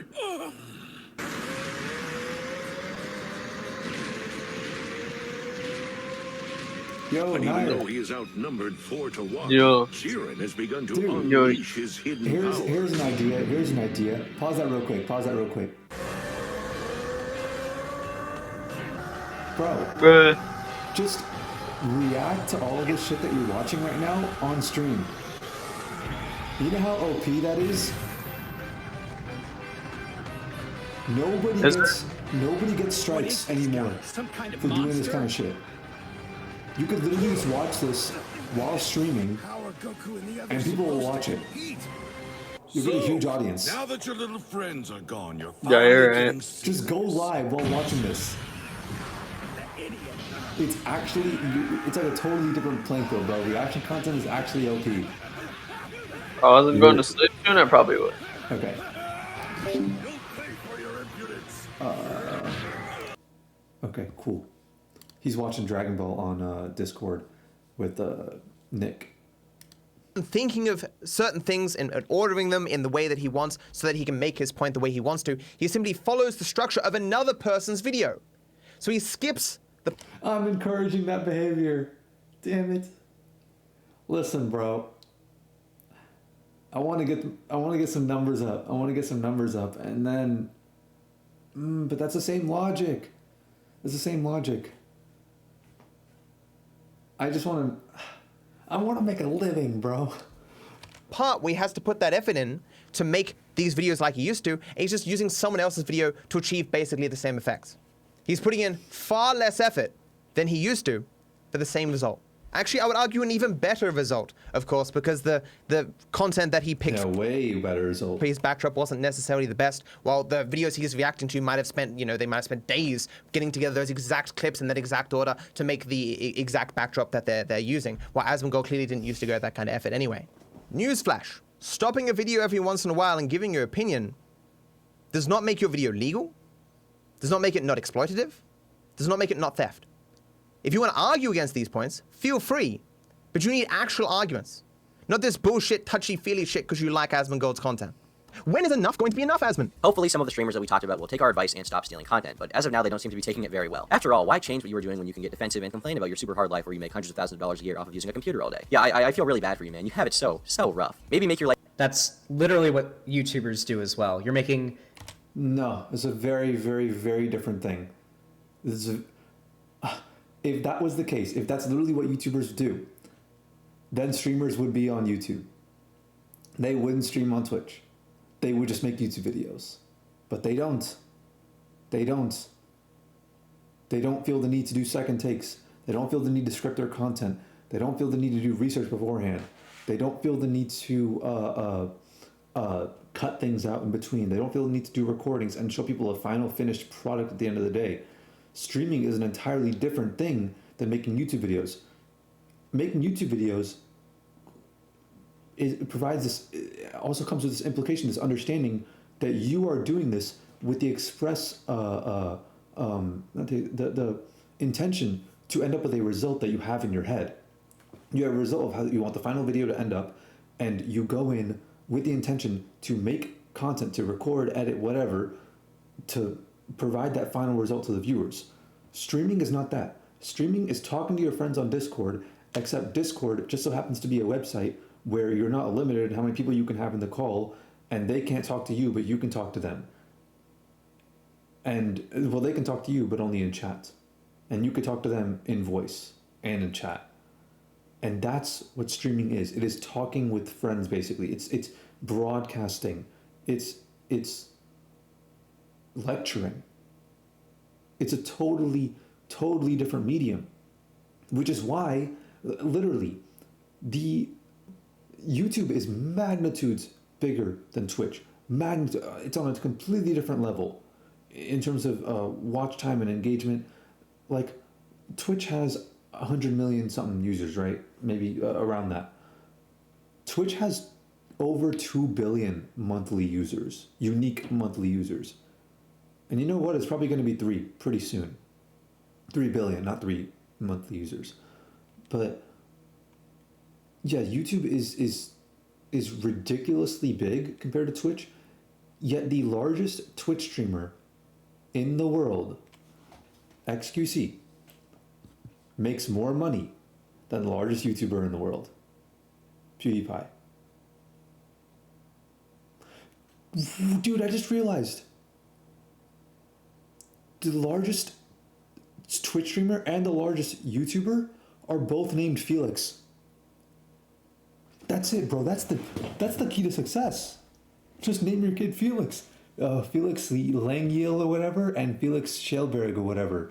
This Felix and what? Wait, if I compare them, I can't say their names because I'm used to saying content creators' names because I watch a lot of content creators a lot, and I'm much more used to not necessarily Matt. I'm trying to get used to that, but a lot of content creators I watch, I just say their actual names because it sounds more natural to me. But if I compare the two kings, YouTube and Twitch, they're both named Felix. I have to say XQC and PewDiePie because I hate saying PewDiePie. I haven't said that in like years, dude. That's the first time I've said it in so long. I've always said Felix. But well, maybe not. That's crazy. What a coincidence. I wonder if anyone else has noticed that. Hundreds of thousands of dollars a year, depending on your size. Most streamers don't make hundreds of thousands of dollars a year. No, yeah, most streamers do make. The leak came out. Oh, it was after this. But the leak came out last year in like November or something. And I even downloaded the source code, all 187 gigabytes of it. I torrented. Oh, I shouldn't say that. I'm streaming on Twitch. That's a bad idea. I shouldn't say that. But it was revealed that these guys all made millions. All of them. They made millions. And they make so much more off of the things that are not seen, like bounties and things like that, which bounties are ridiculous now. They all take sponsorships. XQC takes crazy gambling sponsorships, which result in millions, which is why he's able to lose like $4 million a week on average, which is what it looks like. I always say, on average, he's losing. Playing gambling, he's losing something in between $2 to $5 million a week. That's what it's looking like right now. You're only like, I mean, the ones that we've shown. And if that's the case, you have to be making that much. You have to be making that much to be able to do something like that. Off in this one, like Destiny, Hasan, XQC, Pokimane, and asmongold definitely do because they're fucking huge. But most streamers aren't making that much. Yeah, he's not talking about most. He's talking about these streamers. He's literally talking about these streamers. Most YouTubers aren't making that much. Let's be honest here, though. You're all making money off of sitting at your computer most of the time. And there's a big difference between making money sitting at your computer. What Tom Dark said was stupid, but he's absolutely right in the essence of what he's saying. He said, "Oh, go ahead, make money sitting at your computer or whatever." And in essence, what he said was correct. Like the words that he said were the wrong choice of words, but the essence of what he's saying is you're making money near effortlessly. And when this guy just focuses on the words rather than the actual significance of what he's saying, it comes across as really disingenuous. It comes across as this guy really just trying to manipulate, and of course his cultish audience. That's XQC's cultish audience. Of course, whoever's this guy's cultish audience. Wait, unless you do content, yeah, of course this guy's cultish audience is like, yeah, bro, I totally agree with you. Deep down, I don't know what the hell he's saying, but this guy is literally abandoning actually arguing with Tom Dark and saying, he said the wrong words. I can use this to make him look bad. You're going out and doing vlogs and you edit those vlogs. Even then, but if you're going out... I hope even then, and he didn't continue. Not even then, that's a totally different thing. One in my audience is smart enough to see through this bullshit. He is simply making a false equivalency. Exactly. He's not actually arguing what he's supposed to be arguing here. Implying that everything done at a PC is somehow equal simply because it's done at a PC. If I'm doing accounting, actually, I'm not going to restate what DarkViperAU said. I was thinking that. I meant to say it earlier. I forgot about it. But he'll say it anyways. That's obviously patently absurd. I am both a YouTuber and a Twitch streamer. And I do make hundreds of thousands of dollars a year. And so am I. But I don't make that much. I make nothing. I'm not monetized. But even I can tell you, this is very low effort work. And I'll stand by that no matter how big I am. And you can hold me to it. This is low effort work. A lot of the editing I do is high effort. It's intense. It's not intense in the way that you would think, like fast paced, like grueling, laborious, but it's very taxing on the mind. There's always this I don't want to do this factor that goes into it, but I have to do it, and it never gets any easier. So it's not easy work to do, and it's a totally different game to play when you're actually editing content, rather than considering going like, hey, this is something I would literally do anyways, talking on Discord with my friends, like literally how I was just a second ago, except instead of my friends, it's 100,000 viewers, and it's even less effort because I don't need to expend the mental energy in realizing that they're my friends and understanding the rules of the games that we have when socializing with each other. I could just say whatever I want, and I won't have any social repercussions because they're not even here in the same room as me, and they're very limited in what they could say. I could turn on emote-only chat. I'm very blessed to be in the situation that I'm in. I got lucky, but I'll tell you this right now. Streaming is so much easier than making YouTube videos. Actual YouTube videos. Even like, bro, I remember when what's it called? KSI went on Logan Paul's podcast, and Logan Paul was like, yeah, dude, it's way harder to make daily vlogs than it is to box, to be a professional boxer. And I remember thinking like, what? No, it's not. And then everybody else who was there with them in the same room was like, absolutely, 100%.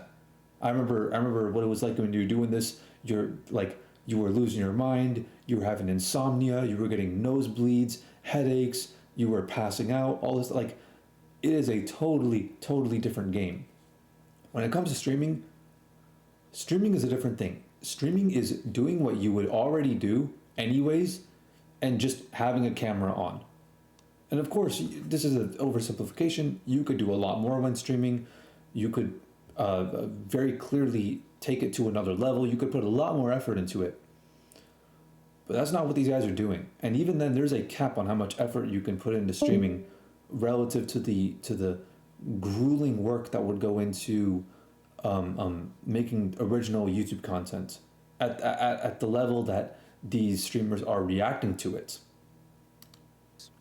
Edited original content, original jokes. To put it simply, there is work going on behind the scenes. There's labor going on behind the scenes. Unpaid labor. When it's being shown by these streamers, all of their labor is being paid for. Not all of the YouTubers' labor is being paid for. Framing shit. Sitting on my ass, reacting to shit is so easy. It's so easy that you do it anyways. I watch YouTube videos anyways. Why would I not just turn on my stream and do it anyways? The same way I recommended my homie just now to do so. He's already doing that. Might as well stream it. And it's the same thing as reactions. He's watching Dragon Ball. If all I had to do was stream, my life would be like at least 80% easier. As much as I stream, I still look at streaming as so much easier than YouTube. Sitting on my ass. Yeah, I think anyone with a brain can realize how stupid what he's saying is. There's a huge difference. Look at his hairline. Looks like a fucking karambit. For 12 hours. There's a very clear difference between making YouTube videos and streaming. Very clear difference. At my computer. Just editing on stream. Or playing a video game. Especially a chill one. I can do that in a heartbeat. Editing, pacifist. Especially a chill one, for sure. That's why I like playing chill games on stream. Because it's effortless. I'll admit that. And it's not even like, I don't even consider that a bad thing. It's people, I consider it being on a Discord call with hella people. And I want it to be much more interactive than the way that these streamers do it. But I just consider it hanging out with friends. I get sweat thinking about how strenuous that is going to be. There's like 3 edits that I have to do, and I've put off... Hold up, I gotta turn on my fan real quick.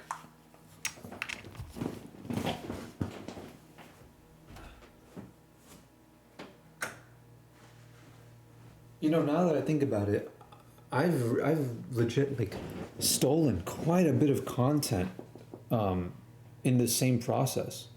Like in my contribution streams that I've done, I've reacted, especially in the one where I was talking about the fear of death, fear of your own mortality. I reacted to like 15 videos in that one thing. And I just let it ride, and I literally wasn't even in the room. I turned on the video. I was like, "Here, chat, watch this," and then I left the room to go do my laundry. That's what I was doing. I was doing my laundry. Making food outside in the microwave. Like that's what I was doing while the videos were just playing. I've actually stolen quite a bit of content now that I think about it. Making that video for like a month just because I don't want to do them because I know how difficult they will be. I have spent 9 months. No, I don't want to. I say I want to. I want to help DarkViperAU edit his pacifist stuff because I got some time on my hands. I could totally edit. And a lot of YouTubers tell me I have a pretty decent understanding of. I'm not necessarily an editor. I'm a YouTuber, first and foremost. I'll stand by that. But I can also edit. There's a big difference between being an editor and being a YouTuber who can edit. I can understand the intent to a much greater degree, not to a full degree, but to a much greater degree of what they're actually trying to accomplish with their video. And I think a lot of the labor-intensive parts of the video that aren't necessarily the creative parts that he needs to think about scripting jokes for and things like that, like doing voiceovers and all that, I think I could totally take some of that workload. But Matt will never see this, so it's not like I'll ever get the chance to do that. But yeah, he does a lot of work. This dude is a if not a borderline, he's a straight up workaholic. Months trying to get through GTA 5 without taking any damage. 9 months. And I still think that's easier than making a single episode of Pacifist Percent. Every person sitting at their computer for long durations of time is not putting in the same effort for what they're creating. This person... Yeah, a lot of them are not creating. A lot of them are just sitting at their computer just playing video games. ...is an idiot. By sitting at your computer all day, it doesn't mean that whatever you're producing is equally difficult to produce. Drawing an equivalence between people who make actual original content on YouTube. Especially considering now, pretty much every single job that you can apply to, like at least 50% of jobs involve you just sitting at a computer. Not the react shit that Xander loves, like eating like fucking fast food. The people who put hour-long essays together with creative animations, original ideas. These things are just orders of magnitude more difficult and more interesting than any stream content has ever been. More difficult for sure. But more interesting, that's a different case to make. I agree with the majority of the cases, but not any stream has ever been. And I don't think DarkViperAU would agree with that either. I think, in the moment, listen, nobody's perfect in their things. Hindsight's 2020. 2020. But most YouTubers, like especially Turkey Tom, you make money, you do your job, sitting at your computer. That's what you do. This amazing false equivalency. As if Turkey Tom is somehow criticizing anyone who makes money sitting at a PC, as opposed to people who do particular things at their PC. I mean, everyone who sits at a computer is exactly the same, bro. Enlightened fuckwit. Life a little easier and hire people to edit your reactions to cut out your dead air and only show the parts that you actually react to. But of course, that would bring your reaction VOD on YouTube from 30 minutes to 3 minutes, and you would make 1/10 of the ad revenue. And we can't have that now, can we? I respect some of these streamers. It's unfortunate to see them having these terrible takes. Okay. I think we've probably seen enough. Yeah, I think you have seen enough. Because you were barely even watching it to begin with. There's no point in you watching that. You're not paying attention to anything they're actually saying. Don't get me wrong here. Turkey Tom is a reactionary, and a lot of this is definitely politically motivated. The people he's going... What? What the fuck is he talking about? He's a reactionary? What the hell is a reactionary? Like a reaction... Let me look that up. Reactionary. I mean, I can kind of guess what it is, but... A person or set of views opposing political or social... I can't even fucking read, dude. Why am I bothering to do this? A reactionary person. Okay, yeah. Makes sense, makes sense. Oh. Similar. Right-wing conservative, rightist, ultra-conservative, ultra-right, right-winger, die-hard traditionalist, stick-in-the-mud, true blue, radical, alt-right, conventional, traditional, old-fashioned, unprogressive, radical, the opposites, the antonyms are radical and progressive. But yeah, that's what, I guess that's what it means. I guess, oh no, now I really don't like this guy. Don't drag politics into things that don't involve it. He's not talking about politics, and assuming that he's influenced, assuming that his intention behind the video is politically driven, you got to make a case for that. After, and the reasons why he's doing it, absolutely politically motivated, but even outside absolutely politically motivated, prove it, bro. Outside of the political arguments he was making, his overall points were pretty dumb on their own. They're pretty dumb on their own. Anyway.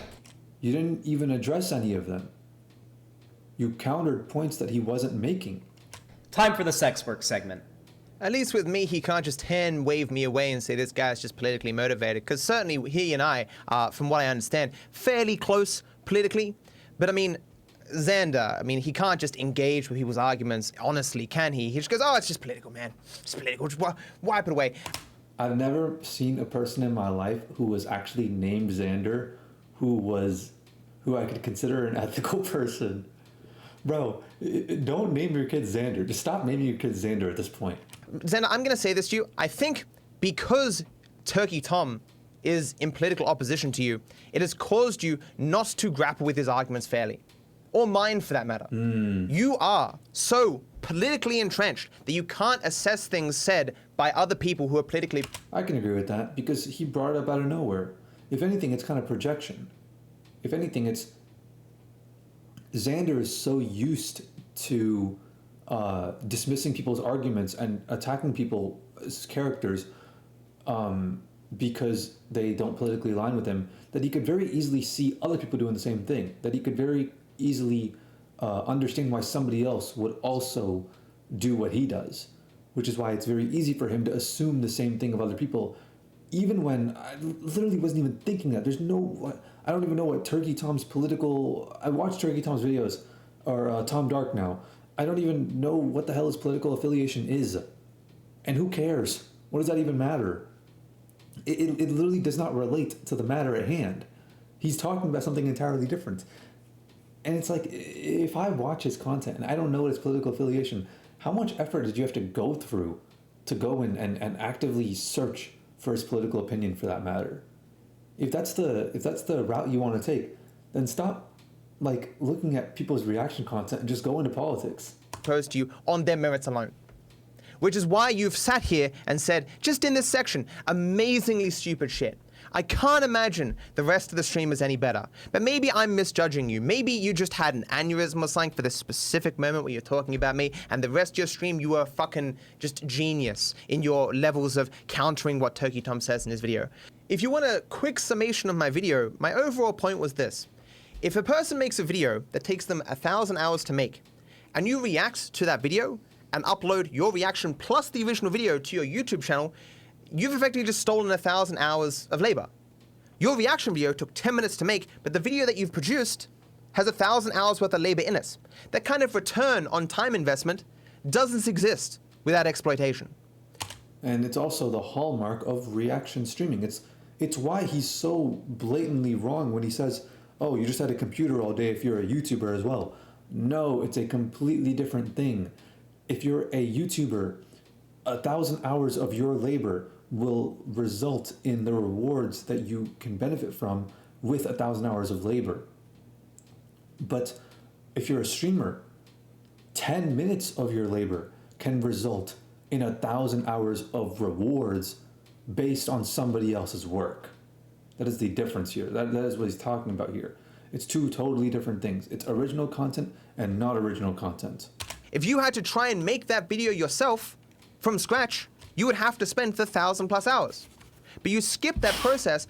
Which is why my strategy from going forward is, I want to do that. I want to maximize the amount of content per hour I can produce, or not only produce, but just provide to an audience, my audience.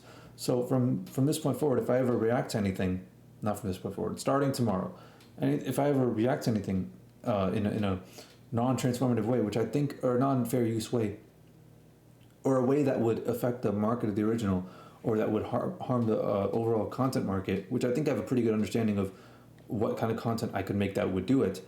If I ever end up feeling the need to do that, I will ask permission beforehand and ask to license the video, ask to pay for the video, to basically buy the rights to the video beforehand. So there's no confusion going on here. There's no I'm stealing this person's labor for my own personal gain. I'm buying the labor. So yeah. By just using someone else's labor without paying them. You effectively make the argument, I'm paying an exposure. But in that exchange, you totally want to be the guy who's already powerful and big, paying an exposure. You want to be the guy going, I'm going to take this video that took 1,000 hours to make, this video that took 1,000 hours to make, this video took 1,000 hours to make. You don't want to be one of those guys spending the 1,000 hours. You want to be the guy spending 10 minutes to take. It's kind of ironic how much I agree with Dark Viper here in his arguments, yet I'm still doing exactly what he says not to do. It's kind of hypocritical.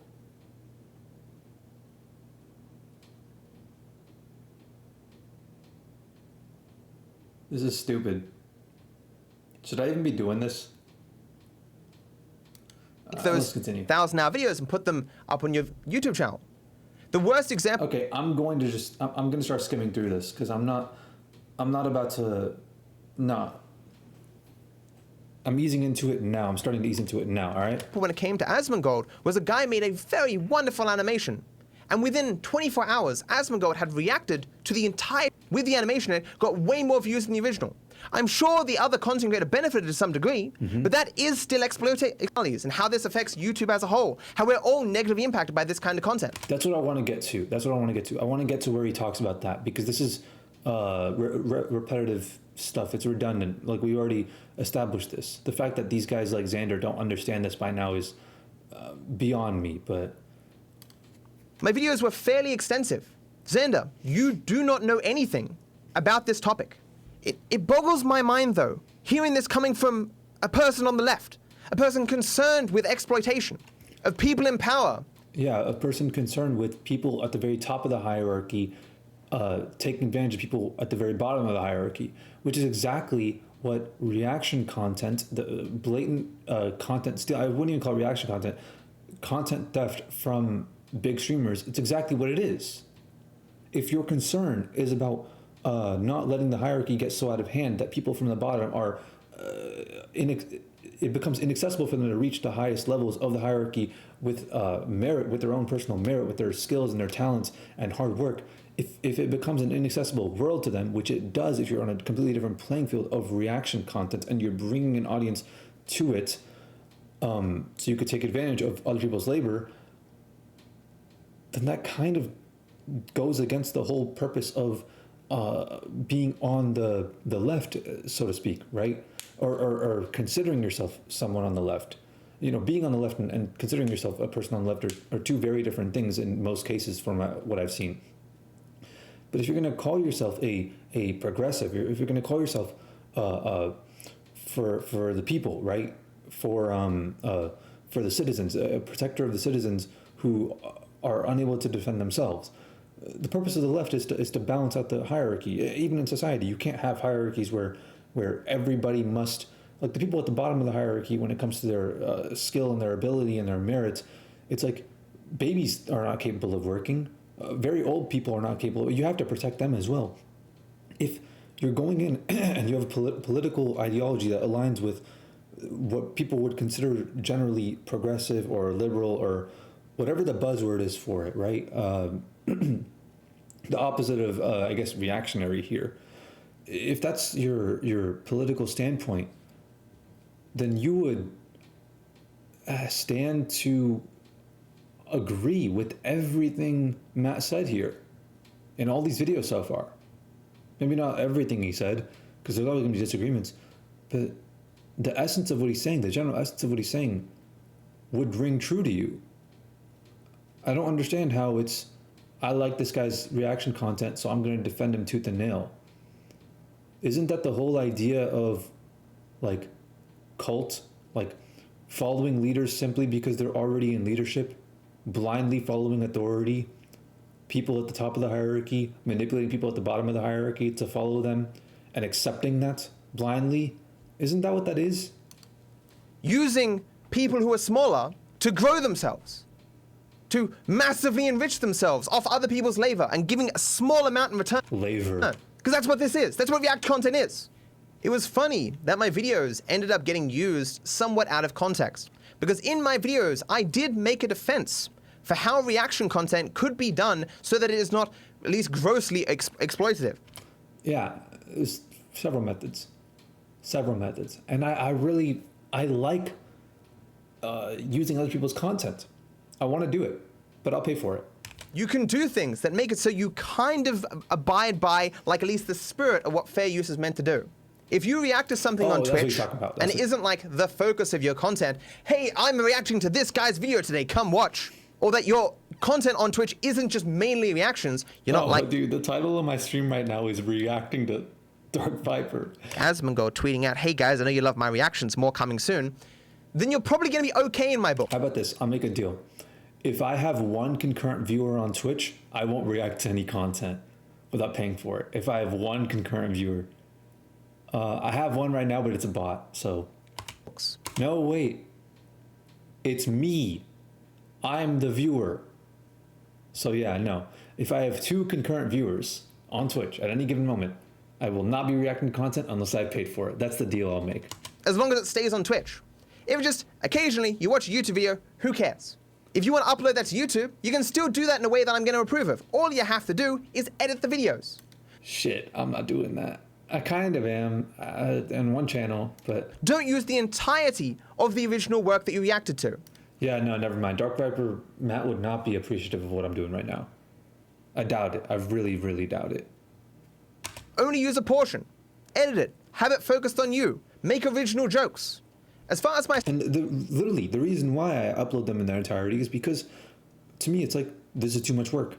Like, that's what I feel like. I'm literally the same as these guys. I'm literally the same, like, I could do it. But I want to do less work and get more reward, so I won't do it. And that's why I upload them in their entirety. Standards are concerned.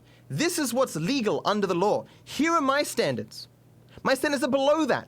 You can still do what I think is appropriate and it would still be illegal. But a lot of this content that's uploaded by people from Twitch to YouTube doesn't even meet my standard down here. Hope you enjoyed this video. Obviously, I should have been streaming something more interesting than this. But I care about this stuff. But it's as I said in my video. I realize that my opposition to this is not going to matter. The people like Xander who want to hand wave this away to give the powerful content creators more and more, they're always going to outnumber me. And I'm not going to be left behind. You either join the reactors or you get crushed by them. Because you can't beat that level of return on time investment. Yeah. 10 minutes for a video that should have taken you 1,000 hours to make. You can't beat that as a normal content creator. Like, I've still got the footage from the dozen media share streams that I've done over the years.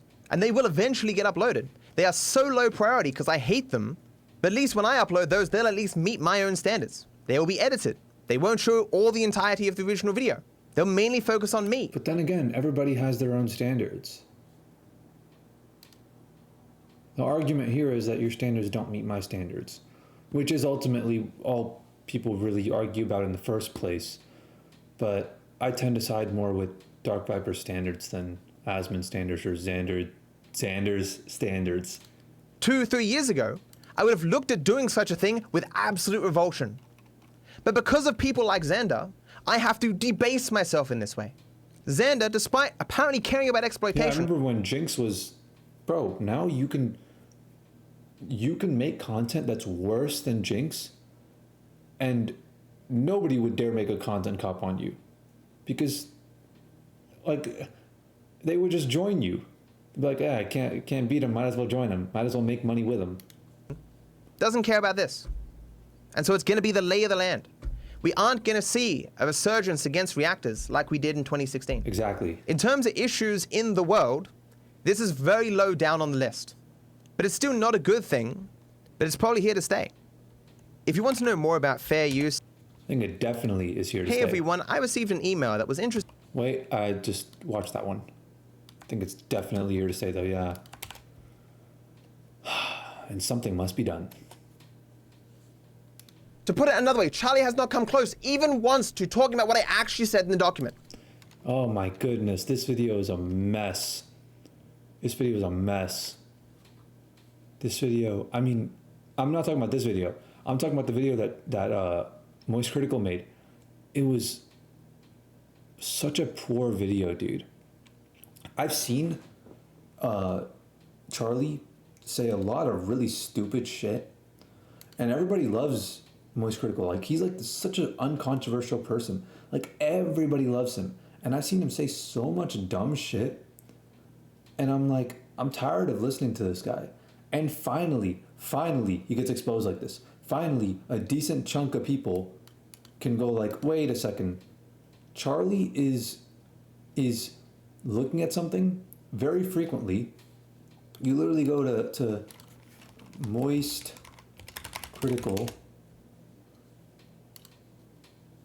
You literally go to his channel, 9 hours, 14 hours, 1 day, 1 day, 1 day, 2 days, 2 days, 3 days, 3 days.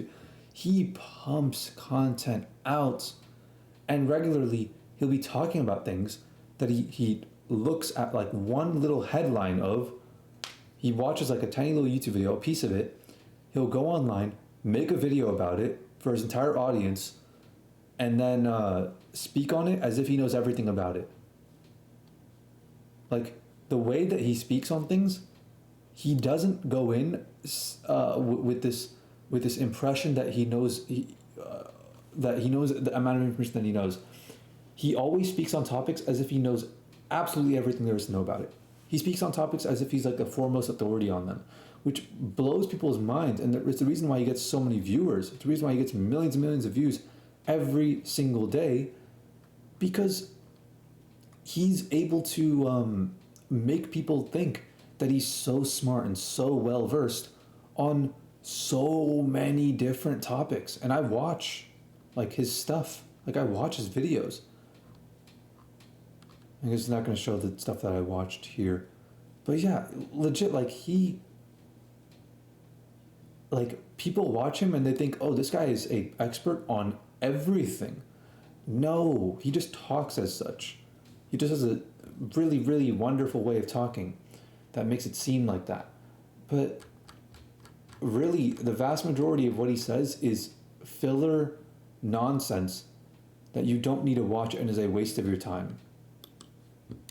There is no flattering explanation that I could possibly give for that. Let's play a game. Let's see how many of these words are actually in this document. Sexual, no. How about abuse? Oh, we got report abuse at the top here. How about criminal? No. How about predator? No, not that either. How about rapists? No. It's almost like Charlie is making shit up and I don't understand why. My point was, consent matters. I understand why. Because when he makes his videos, he has to uphold that idea that he knows exactly what he's talking about. So he just makes shit up. That's literally what he does. Oh, there's a bug on my monitor. Okay, cool.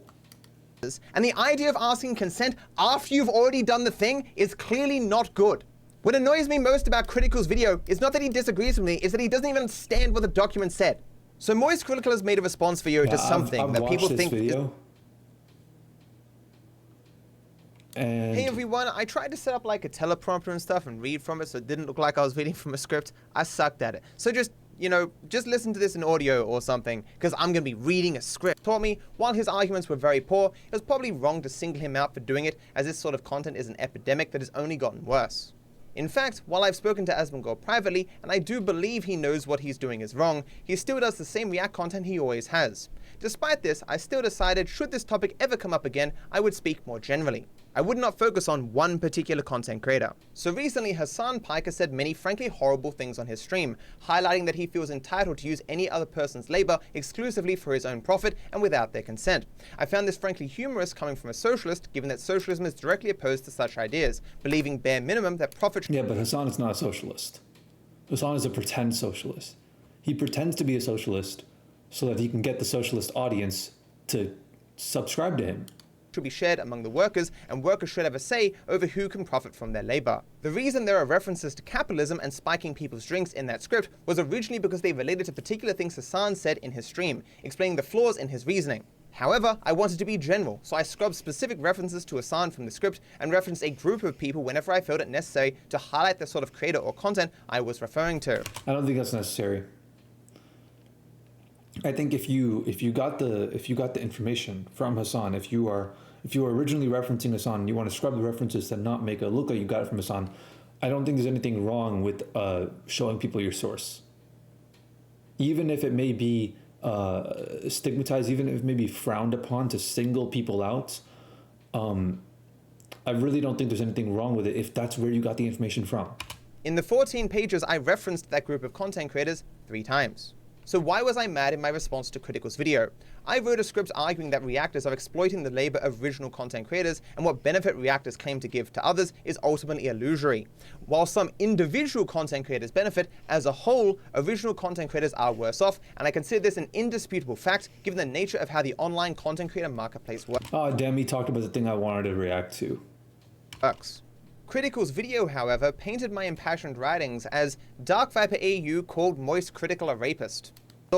I was not happy that a significant portion of the discussion around something I was very passionate about, and a script I was quite proud of, was being reduced to whether or not reactors are out there raping people. I would hope under better circumstances I would have been willing to admit that Critical's motivations likely differ from others, rather than simply doubling down in slightly, maybe. And implying everyone who does React content is the same. It would be more correct to say Critical does not seem like the most, critical person to me. He doesn't seem like a very strong critical thinker. Say that all reactors are doing a bad thing, as opposed to all reactors are bad people. Less catchy though. In saying that, there is an outcry against reactors like every few years. I understand why viewers don't understand why it's harmful, but reactors probably shouldn't be continually hearing this outcry and still concluding there's nothing sus going on. In Critical's newest video, he said that if he linked to my text document, he'd run the risk of people dogpiling me. No, you run the risk anyways. You always run the risk. If you leave the link to the original work, then you run the risk of people going to that original work and seeing that you're wrong. Text document with absolutely no links to anything related to me. There isn't even a comment section. That's just silly. It is not conceivable that you looked at the document and said, oh, if I showed people this, there'd be some... Yeah, he didn't really look at the document like that. It's indicative of what I find a lot about what Critical talks about, the stuff that I know about, that I'm well versed in. Critical will hop in, talk about it, say a bunch of references that I'll notice, oh, wait a second. These are just references that you'll find if you go on that particular topic subreddit and you sort by top of all time and you just look at the memes that they made and things like that. And I think to myself, this guy doesn't know what he's talking about, but he's making videos acting like he knows what he's talking about these things that I do know what I'm talking about. And this sort of behavior that he did right here, that he clearly got caught in, is very indicative of a common trend that he does in almost all of his videos.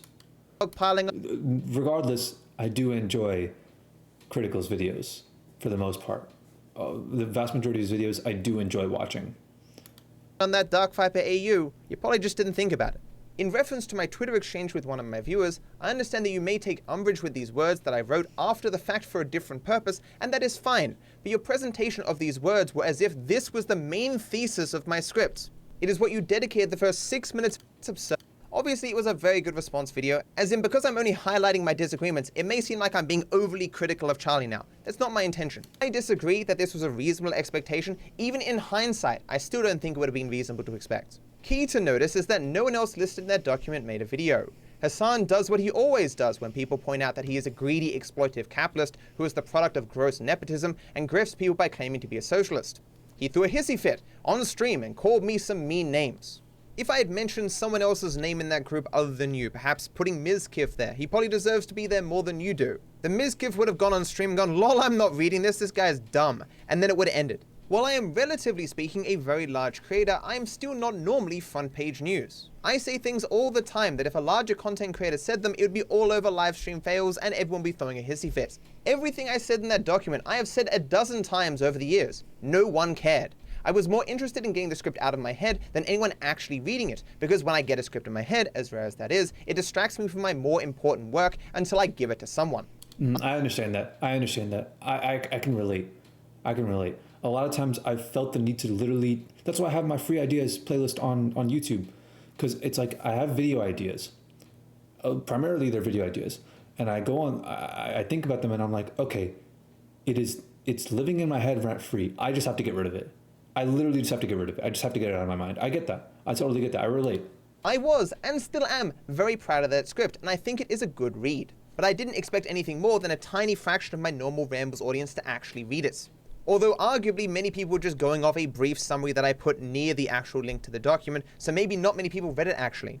I have received many messages from creators tired of React content suggesting that my words will achieve substantive change. I disagree. As much as I appreciate Charlie's suggested changes to his own content. Content aggregation, by that I mean bringing all the good content to one place, is very profitable, and the service I remember I did this.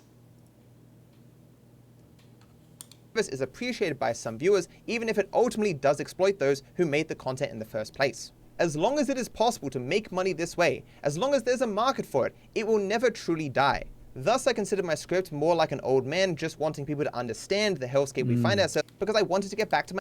I think there's ways to change the well, I am a young guy, so maybe I'm naive, but I think you can change the landscape of... Yeah, no, I'm naive. My actual work. I honestly didn't give them any thought, as they were but... Nothing like that is in there. That is the least charitable interpretation I've ever received in all my 10 years of being on YouTube. I will also grant that calling Critical rich and lazy wasn't necessary, and I'll be honest... It definitely wasn't.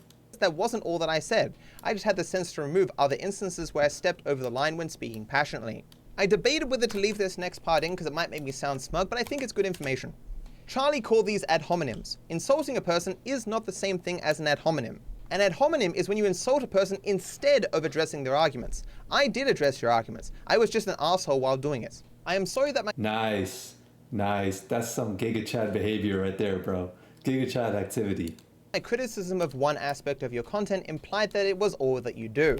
I will immediately grant you are not the worst offender of the practice of React content, nor were you the worst person I mentioned. I sincerely wish you the best in your larger productions. I still have your 2019 Guy song in my playlist somewhere. I do, however, take issue with your criticizing me for unfairly simplifying your content, and then you do the exact same thing to me.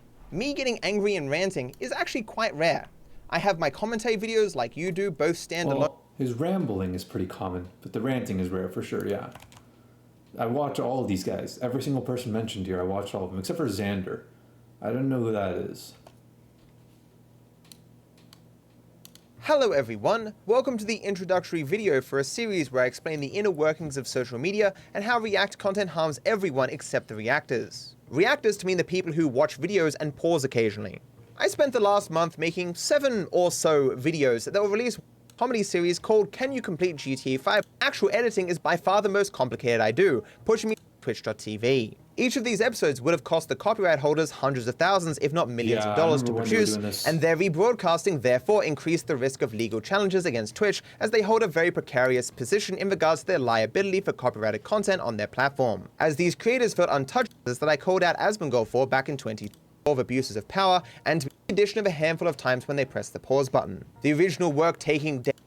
So after release, I scrambled to add additional information and make changes. The result was a new document that was double in size with a somewhat conflicting style and tone. But it did get done, and I felt 6,000 words in 7 hours or so was quite good. I felt satisfied, and I still everyone responding to my scripts. Or rather, most people didn't even read the script and just at least initial responses to the document were quite positive, or were simply requests to be more specific about what React content I was criticizing. The last time I made videos about the topic of React content, focusing on asmongold's one true wish to re-upload the entirety of YouTube to his Twitch and YouTube channels, Asmon made sure to address this criticism privately with me. This of course in direct contrast to effectively any other criticism he's ever received. He clearly wanted as little attention paid to my criticism as possible, and this experience led me to expect that other reactors would have the same degree of self-awareness, rather than risk raising additional ire about a form of content that has been called abusive for as long. Yeah, this does seem to indicate that asmongold is a bit smarter than these other streamers who either he's... No, it could be stupider. It could be stupider because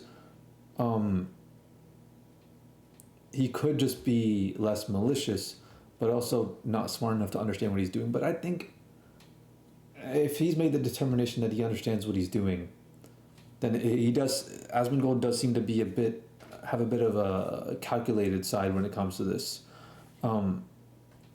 But listen, someone like Mizkif reacting, or XQC reacting and giving all the attention to Matt doesn't surprise me.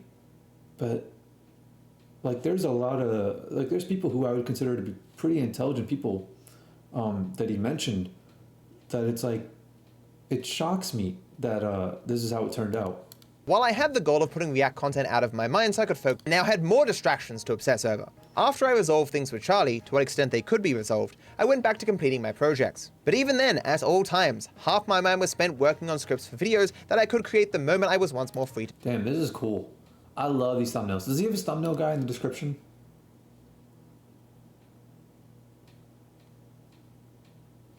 Editors.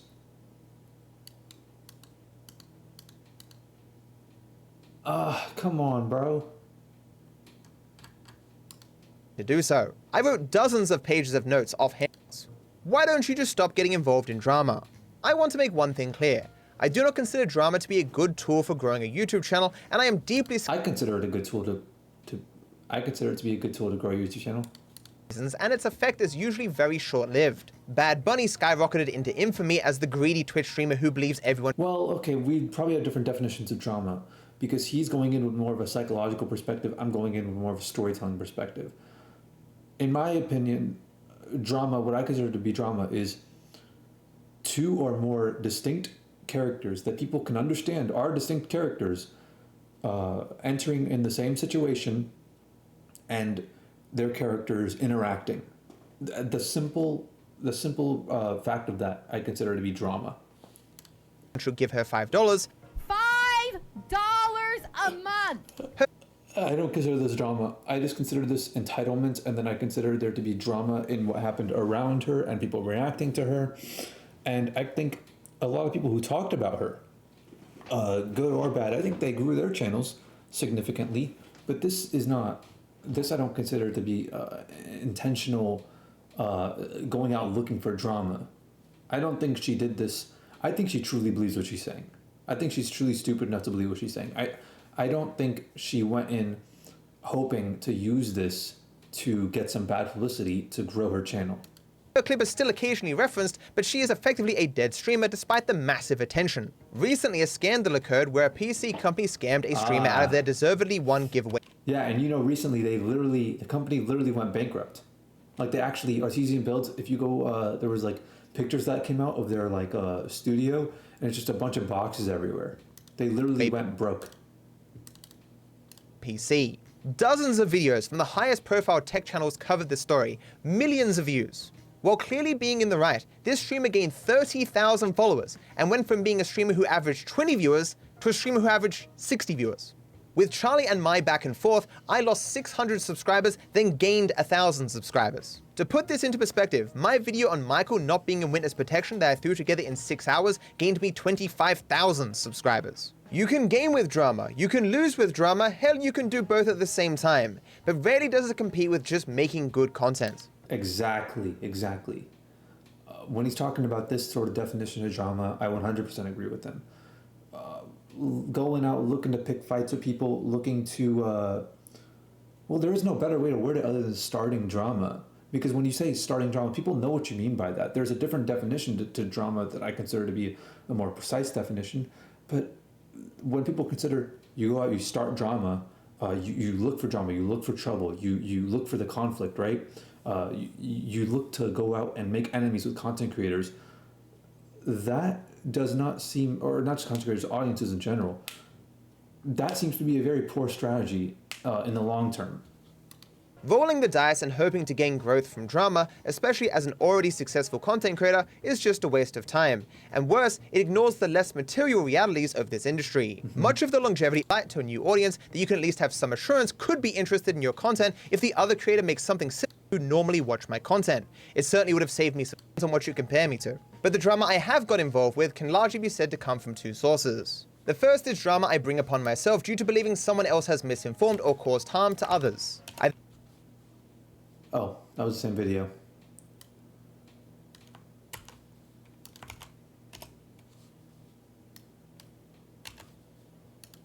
Dude, look at that, look at that. Let me refresh this. Look at this thumbnail, dude.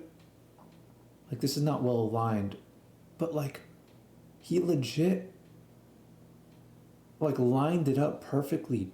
Like, this is a skull that looks like asmongold's face, and this is a skull that looks like XQC's face.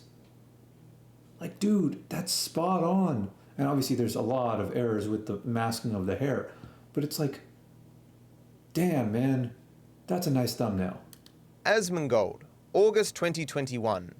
My life goal is to react to so many different videos that I successfully infect every single YouTube user's recommended section. Over the last few months, I've learned that very few people... No way he tweeted that. No way he tweeted that. Because that's too blatant to, like, to be ironic. Like, no way. I refuse to believe it. Seem to understand why React content That's gotta be a meme or something. Harmful. Even among those who dislike it, their reasoning is often as simplistic as, it's boring. So the sleepers, the leavers, the eaters, and those who believe themselves Picasso because they can hit the pause button. This is in contrast to those who use portions of another person's work to create something that stands distinct. I like how you use Emperor Lemon. Nice. I would use Emperor Lemon as well. I think he's a great example of what you can consider a person in today's era doing incredible transformative work and having a great grasp on what it means to use somebody else's copyrighted content, Simpsons, SpongeBob, any YTP stuff, and elevating it to be something entirely different. And apart from the original. This second group does not take all value from the original, therefore what they create does not stand as a substitute for it. Reactors, on the other hand, do take all value from the original, as they're not seeking to create something new, but instead to present the unaltered original work and their first impression to their audience. Cool. I'll fix that right now. I won't do that. What are YouTube and to a certain degree its creators trying to do? It is essential to understand that each day there is a finite amount of people in this world with a finite amount of time. YouTube wants people to spend I'll watch this part. as much of their limited free time as possible on their platform rather than anywhere else. To help facilitate this, YouTube has an algorithm that presents thumbnails of videos, also called impressions, with the goal of matching a person with something that they actually want to watch. These are different from views, which come after a person clicks the impressions. YouTube's problem is that the more time people spend searching for content, the less time they can spend actually watching the content, which earns YouTube revenue. Which is why TikTok is so successful. And also, I think YouTube can also somewhat mitigate this. Okay, that's hurting my eyes. First, the longer it takes for a person to find something to watch. Okay, I don't want to look at motion. No, that hurts my eyes. But YouTube could also mitigate this problem a little bit by incentivizing people to subscribe to people that they actually enjoy and going through the subscription box rather than just looking at whatever's in their recommended feed. That might seem to elevate the problem in the short term, but I think in the long term, it is a good strategy for YouTube to see people. The more time people spend not finding what they want, the less money YouTube makes. There's different kinds of people in the world, and YouTube fails to account for that. YouTube thinks that everybody is just this normie, spoon-feeding, like slave to Big Brother type, slave to the algorithm type thing. Which, you know what, to a certain degree, if they believe that and it ends up working out for them, then absolutely they're right. But there's a lot of people like me who, when I go on YouTube, the first thing I look at is my sub box. Every single day. That's the first thing I look at. I go through my subscriptions. And you know what? I hardly even go through recommended anymore.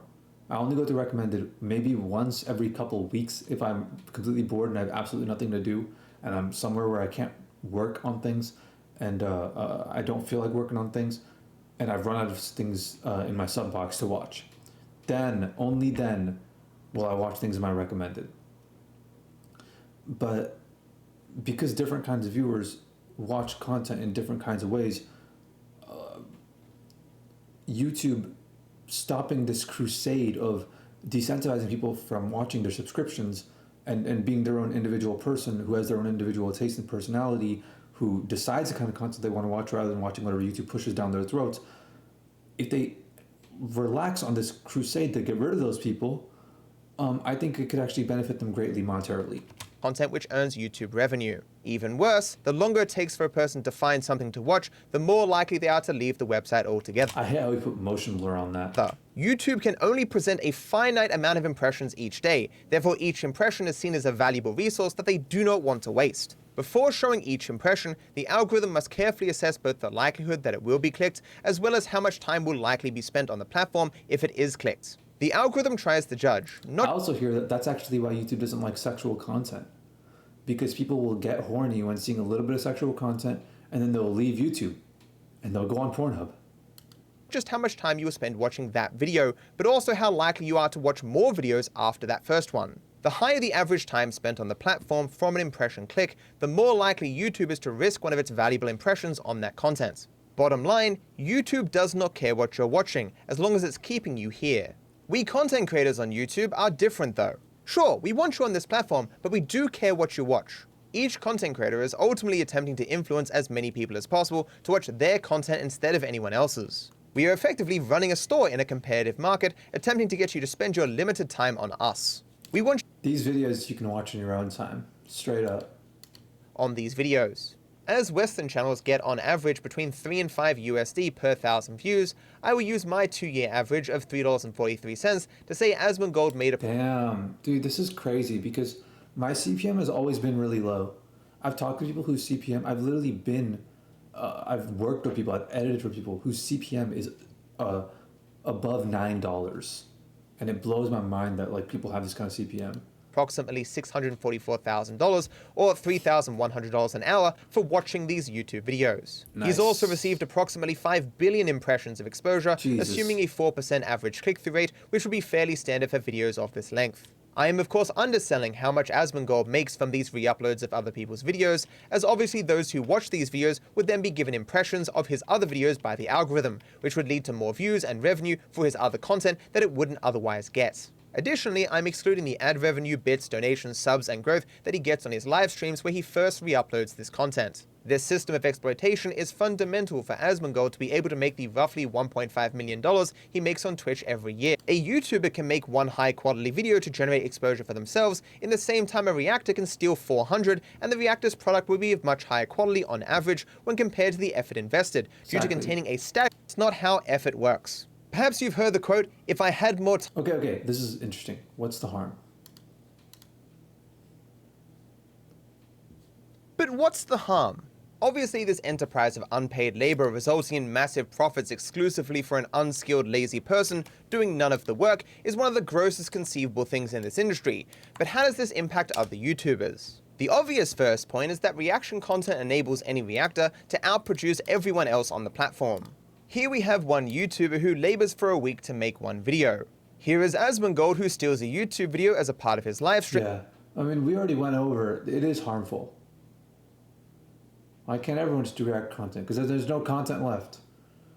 Is the reactor at least better off? Well, the reactor, or the reactee, almost never. Sometimes they are though, sometimes they are. If they become, see, people like characters. If they become a character and people recognize them as a character, as a personality, as a channel, which is actually a much more difficult thing to do than you might think, because you might think, oh, somebody's watching this YouTube video, they might recognize that as obviously a channel. Yeah, for your brain to recognize it as a channel worth going to is a much, much more difficult task. Tiny win in this game, even if everyone else in the market loses millions. Why are reactions so ineffective? I want to hear your take on this. Why are reactions so ineffective? Of course. I think I don't think that seems like a more unfalsifiable claim. I think the better question you ask is, see, the burden of proof is not on someone to prove why reactions are ineffective. The burden of proof of someone saying reactions are effective would be on them to prove that it is effective. Not always is that like reacting going to help them. In fact, I would argue that it's pretty rare for it to. Why are there not just tens of thousands, if not hundreds of thousands of people flocking to this new channel that they were just presented with through a reaction? If you knew nothing about human behavior and YouTube's algorithm, you'd assume that showing an entire video would do far better than a mere impression of a thumbnail and title. Actually so bad. But unfortunately, reality gets in the way. The first problem being, reactions are not advertisements. When you actually advertise something, the idea is to convince a person that there's something of value to be had that they currently don't have, and getting that value is worth whatever the requirements are to get it. I'll do a little ad real quick. Subscribe to Dark Viper. He makes actually genuinely good content. You saw the amount of videos that I was watching of moistcritical. You saw the red bars underneath it? Yeah, this is the amount of videos that I watch from Dark Viper. Look at that. Look at that.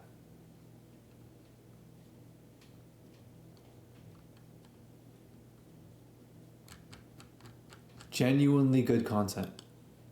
Advertising a YouTube video looks like this. Also, they definitely don't need my help with the shout out, but I just wanted to highlight because I love it. Exactly. He doesn't need my... I want to highlight it. If people see this in the future, yeah, subscribe to Dark Viper. He makes good content. So much. Did You Know Gaming put out a new video about Metal Gear Solid and a lot of the cut ideas from the series, things that didn't make it into the final game. Forms of content that are exceptions to this tendency, like music, memes, and clips. As each are effectively infinitely rewatchable, a viewer could see them on one channel and then watch them again somewhere else, which would mean people who view either video would get recommendations for both. That's complicated because then you get into the issue of how much replay value does a video have. And then people can make the argument, well, this video has a lot of replay value, has a lot of replayability, so me reacting to it isn't a problem. Which is actually, I think, a pretty strong argument to make. It is important to remember that relatively compared to the other arguments made, at least. The algorithm doesn't know what content is in videos or why people watch them. It's machine learning. It recommends videos that achieve a particular outcome and lacks the capacity to care why that outcome was achieved, simply that it was achieved. Your title and thumbnail are not as important for influencing the algorithm as they are for influencing the viewers, which is why there are hosts of successful channels that have no titles just to get people to click out of curiosity. At the end of the day, the algorithm can recommend all it wants, but the viewers still have to click it. This is why titles and thumbnails are so important. The fourth problem with reactions that cause their ineffectiveness is that subscribers don't matter as much as they used to. Yeah, that's a problem I mentioned earlier, and I think that's just a general problem with YouTube. But what about when React content works? Well, React content always works, in that its goal is to give the reactor exposure, views, and money, whilst also helping them avoid work and the financial cost incurred when making content. But I think, okay, yeah, we're gonna skip. Dude, this video is way too long.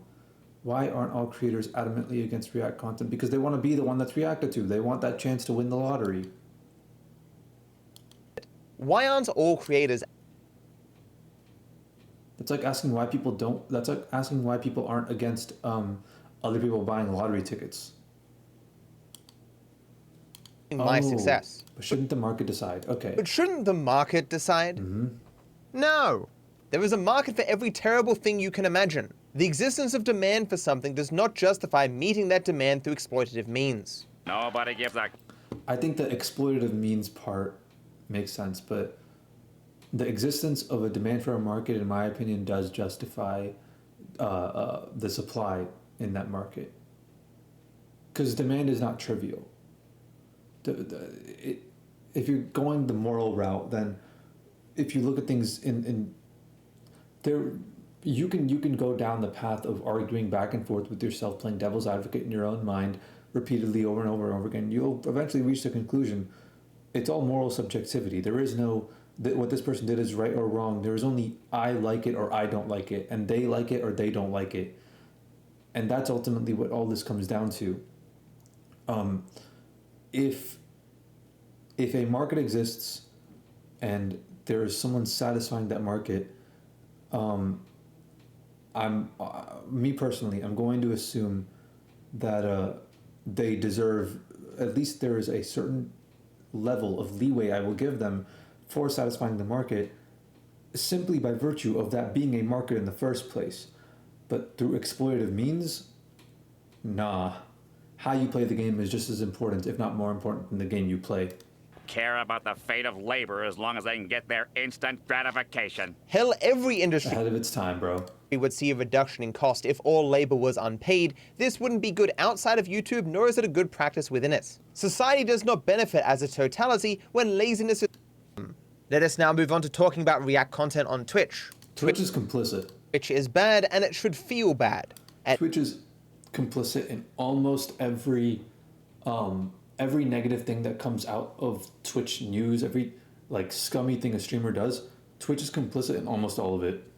At any given time, there are 25 to 35 viewers on Twitch for each live streamer, meaning that if viewers were evenly distributed between every live stream, no one could make a sufficient income to do it as a job. There are literally not enough viewers to go around for everyone to be successful, and the platform is extremely top-heavy. This is seen most clearly in the 2021 Twitch leaks that showed everyone's earnings over a 26-month period. Damn. Look at that. XQC. 8 million. 8.5 million. At just the top 3,600 earners, you can see how quickly it drops to a fraction of the top. In fact, only 7,500 of the 18 million people who stream on Twitch each year make over the American federal minimum wage of $15,000 a year. The Twitch struggle.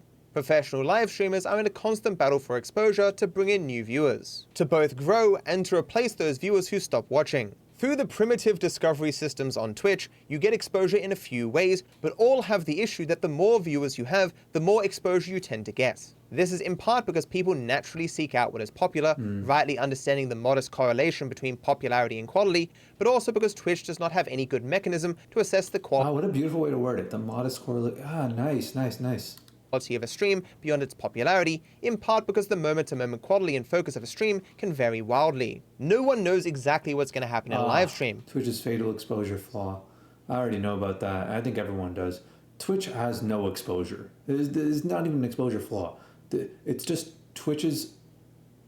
That's it. That's what you should title this. Just Twitch's... Because there's no exposure to go around anyways. Not, at least not anymore. And it hasn't been like that for years, bro. A cheat code to screw everyone for your own personal benefit. I think you can add that in there as well, because it is like a cheat code basically.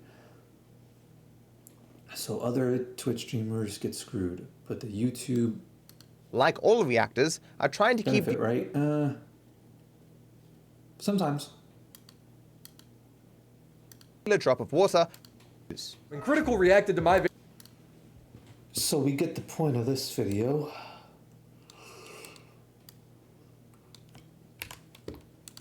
Damn, this dude is like heavy to watch.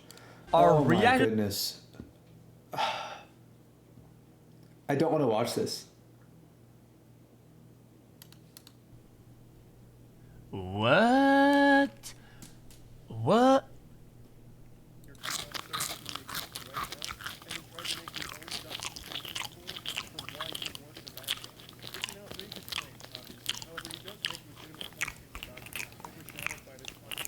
Did you ask the apple if it wanted to be picked up? Yeah? You're like a sexual harasser. You're like a sexual predator. What? How does that make sense? And you say, dude, your analogy doesn't apply this as an analogy. Nope. Trickle down fucknomics, whatever he said. How do you call that? Reactnomics, trickle bound. What the fuck is that? Wait, is he actually a communism? What the fuck?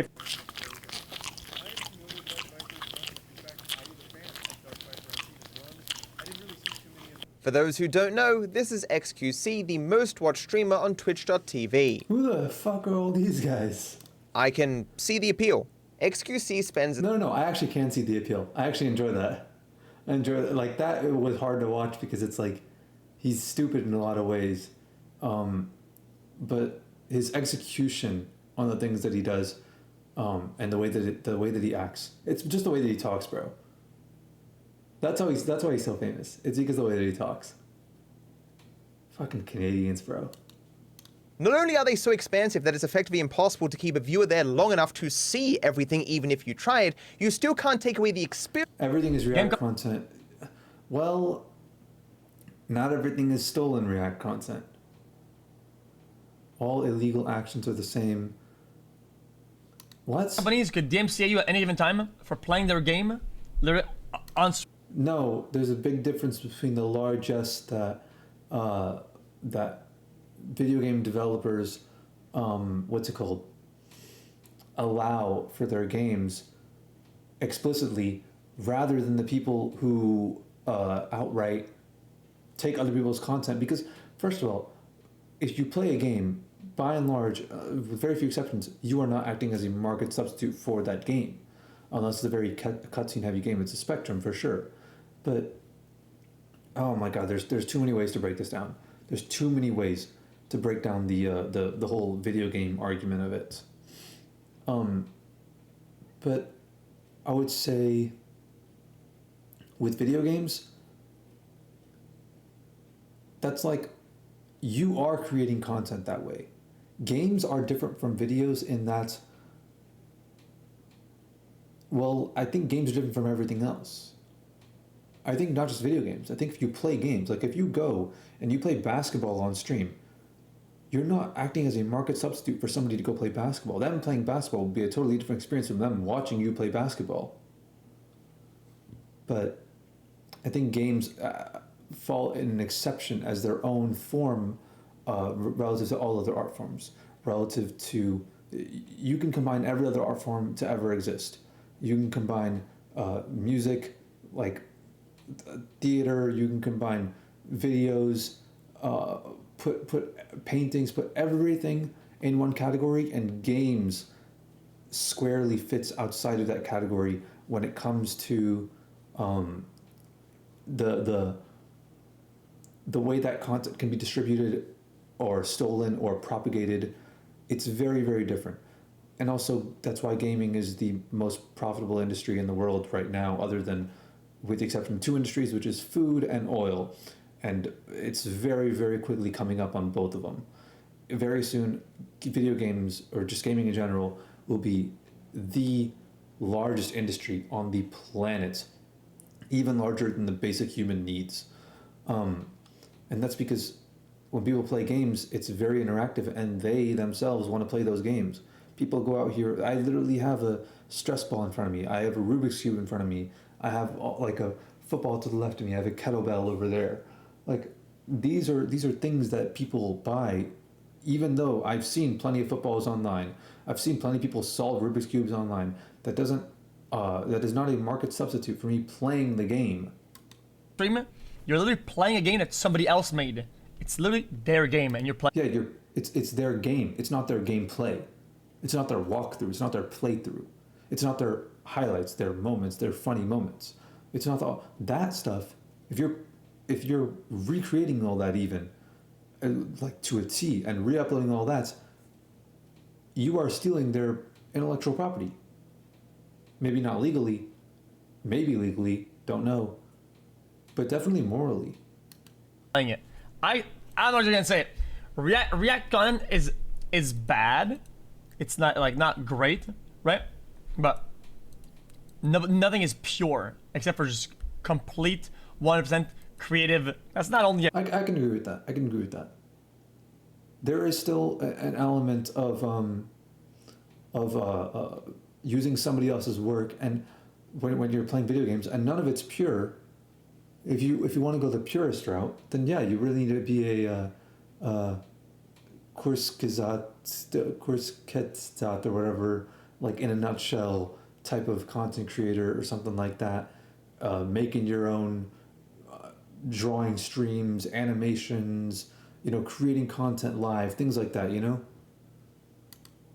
A good take. Nothing is like really like pure like that. Even like discussions and takes, all typically almost everything everybody says comes from some other source of inspiration. On a mass murder, another person who smoked weed in a place that is illegal, you wouldn't see them as equivalent in some way. Yeah. I want that. I don't need it.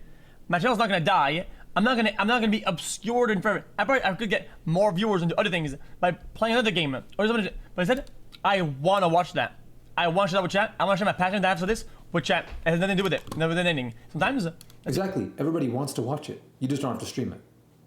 That's the difference. You don't have to stream it. You don't have to influence the content marketplace in the way that you do due to your audience. You don't have to be so irresponsible with your audience because people, with great power comes great responsibility. You don't have to do that. You could just watch the video anyways if you wanted to watch the video if you were passionate about it.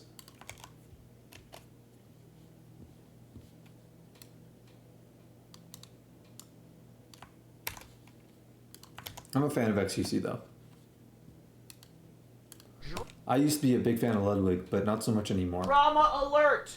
Drama alert! And we have XQC, I mean, Ludwig nowadays just seems like so disingenuous. have some juicy stuff today between two YouTubers. He doesn't even seem like a human anymore. He seems like a machine learning algorithm that only acts in the way that his chat, like he'll latch onto something that his chat likes, like the way that he speaks, and he'll just take that to its absolute most extreme. DarkViperAU and moistcritical. Who's DarkViperAU? Why does that sound so familiar? He's a GTA speedrunner. He sounds so weirdly familiar. Did he do Pokemon unboxing? Oh, that's where I know him from. He's the guy who calculated Ludwig's total money earned on his subathon, and then he deleted the video because it was wildly inaccurate. I forget exactly what happened. He just like forgot about taxes. I totally forgot about it. Because by the time I found it, people had already made fun of him and he deleted the video. So I never really watched the video. I only knew that he had made a video, but I didn't really watch it. And my only experience with Dark Viper is that this is how you know it's disingenuous. That he made a video about how much money I made on the subathon. It was wildly inaccurate, and he deleted it before I think I even saw it. And that's pretty much it. I seriously can't believe Ludwig is still pulling this shit. It's been over a year. You might not know this guy, but this is Ludwig. He decided to give his opinion on the dispute that I had with Charlie about React content. I am, however, going to detour from that to explain what he said here, which is similar bullshit to what he would say a year ago. I let it slip made caught with the passing of a year that happened during when Ludwig begun his sub. So I saw this thing that Ludwig did. I saw when he did this. And I was like, bro, why are you describing like that? First of all, we all know you get the 3.5, not the 2.5. So let's get that out of the way. But the story begins March 14, 2021. When Ludwig begun his subathon stream, a near continuous stream of his life with a running clock dictating how much longer the stream would run, with every paid subscription to his Twitch channel adding to the timer. But it was 10 days later, on March 24th, 2021, where our drama truly began. On this day, Ludwig boldly claimed that despite having brought in revenue of $500,000 in 10 days, he personally would only receive $3,000. I got $3,000.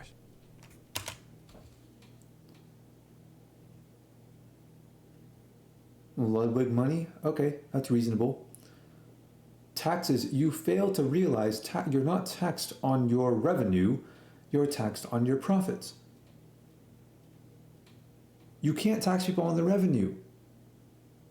Because what happens if he has to pay his mods $100,000? Then is he in the negative after he made so much money? No, you literally cannot. He calculated taxes with a very, very, what's it called? Calculated method to end up with very little profit. So that way it would still look like he's collecting some of the profit, like trickle down. But the way that he's setting it up here is any slight changes in numbers and he would be running a loss, which cannot happen when you're making this much money and you're paying people percentages of it.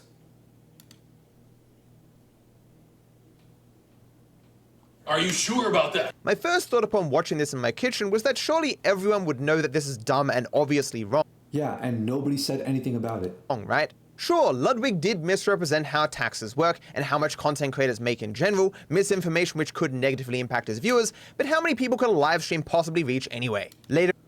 But the thing is like, the crazy thing about it is I was thinking about this and I'm like, why would you even like do that? Like, what's the reason? Everybody has reasons for the things that they do. Everybody does. What's the reason for going out of your way to say how little money you make? Like, what does that achieve you? Like, really, what does it achieve you? Not what you think it will achieve you. What does it achieve you? Does it get sympathy from your viewers? Does it get people going, oh, you don't make very much. Maybe I don't have the right to criticize you for making so much when you like do this and this and you're money hungry and you're a money whore and you're sellout. Maybe you don't make very much, so I can't criticize you for that. And does it absolve him of that sort of criticism? What exactly is it accomplishing him by him showing this? Here at my PC, I saw that it was at the top of the livestream fails subreddit with 5,000 upvotes, spreading this misinformation further, and no one seemed to be pointing out that it was inaccurate. I was in bed that night, browsing TikTok, and wouldn't you know— This is pathetic. Know it. Did you know that Ludwig is only taking home $3,000 of his $500,000 of revenue? I wake up the next day, and article after article after article after article repeating the same misinformation without correction. Surprisingly though, not a peep from Ludwig, who seemingly did not care that he had spread misinformation to seemingly half the world at this point. With every step of the way, I kept saying to myself, this is not my problem. Surely someone has explained to Ludwig his mistake, and he will come out and say, my bad guys, I was unaware, I didn't know how taxes worked. Whoops. What I didn't expect Ludwig to do was 2 days after he made these false claims to make them again, but now on his YouTube channel. Given that he had distributed this misinformation not once but twice, clearly either he was unaware of his mistake or was fine with how his finances were being misrepresented. This left me with a bit of a dilemma. I was in bed, very tired, as I was in the process of moving my sleeping pattern when I saw Ludwig upload this video. Barely alive, I'm reading the new comments as they come in. Oh, poor Ludwig getting fucked by taxes. I can't believe how little money Ludwig makes, and so on and so forth. So being a fan of Ludwig's, of course I was conflicted. I also saw another clip from Ludwig, and this was so long ago that I don't even remember if my memory is just making this up. But this is when I thought to myself, like, oh, never mind. Ludwig is not the kind of content creator that I thought he was. He's just very good at acting. He's a good actor. He's not a good person. He's a good actor. Where he said, like, this to me, I consider this a job. This, like, content creation and stuff, this streaming. And when I make a certain amount of money after a few years, 5 years or whatever, I'm out. I'm done with this. And it's like, wow, he really doesn't care. He's doing it because it'll give him a lot of money. He is, in a way, taking impressions from people who are truly passionate about it, people who actually deserve it. There's plenty of ways to earn money. He saw this as an easy way to earn money, and he did it. There's plenty of people who are so passionate about it, they would do it whether or not it earns money, and they're the ones who actually deserve to make it. And their spot, one of them could have been in that spot that Ludwig is in. Actually, probably several of them, considering how much money Ludwig makes. But they don't get that spot. Because Ludwig decided, hey, this is a cool way to make money. There's people that are passionate about it. There's literally over 100 million people in the world that want to be YouTubers. Being a YouTuber is the most sought after job on planet Earth. Kids look up to you. They want to be YouTubers when they grow up. One of them could have the chance, several of them in fact, could have the chance to fulfill their passion and do it. I'd rather take that spot and earn the money instead. And when I've earned enough money, when enough time has passed, I'm out, I'm retiring. And it's like, after that point, I'm like, I can't watch this guy anymore. Like, he's clearly not genuine about the things that he claims to be genuine about. He's just a great actor.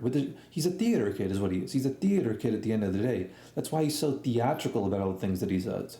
That's why he's so entranced with like the dance and music and all that stuff and being up on stage and the comedy stuff that he used to do in college and all that. That's why he's like that. He's a theater kid.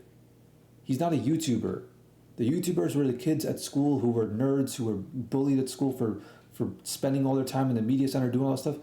He's not one of those kids. He's a theater kid who said, oh, I can make a lot of money from this.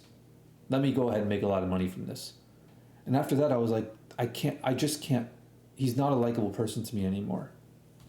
I still enjoy a lot of his content, a lot of his old content in particular, because nowadays all of his content is just the most repetitive, like, boys, today we are doing this. That, like, oh my God, dude. Like, I get that it's like funny and ironic and whatever, but it's like after a certain point, does it not get old? Does a joke not get old?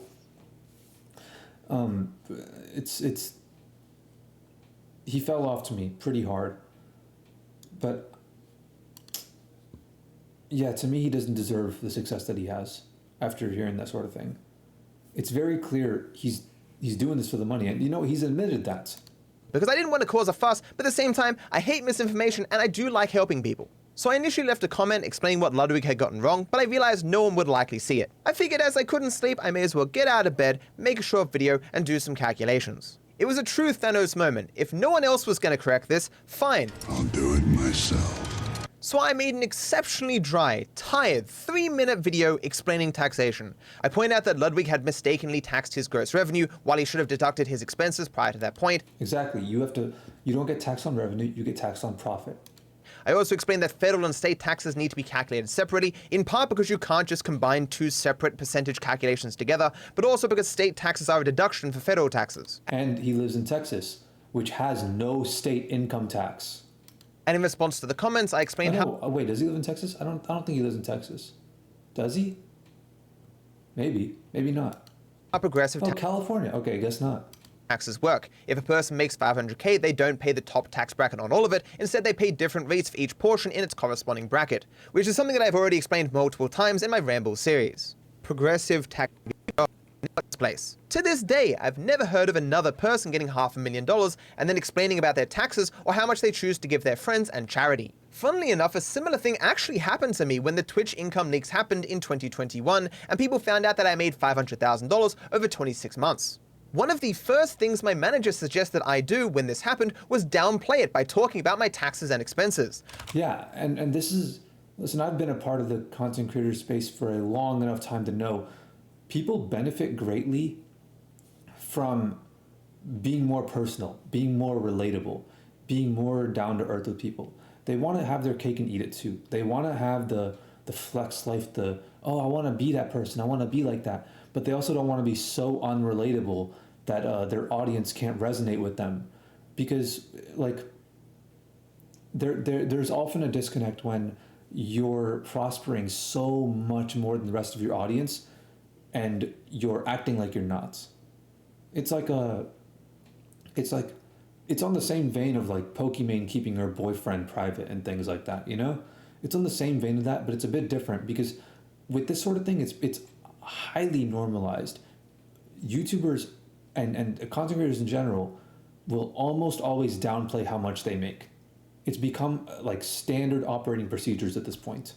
I, of course, didn't do that, because when you're earning a lot of money, attempting to downplay your wealth is a pretty scummy thing to do. What I'm trying to say is, it was well within my power to present Ludwig as a devious trickster, but I didn't think he was. I only focused on correcting the misinformation that could lead people to make poor decisions with their lives, as I have done numerous times before. So in an ideal world, this is where the story would end. But alas, it continues, as Ludwig replied to my comment, "Lol, I wish I got $5 per sub." So what happened?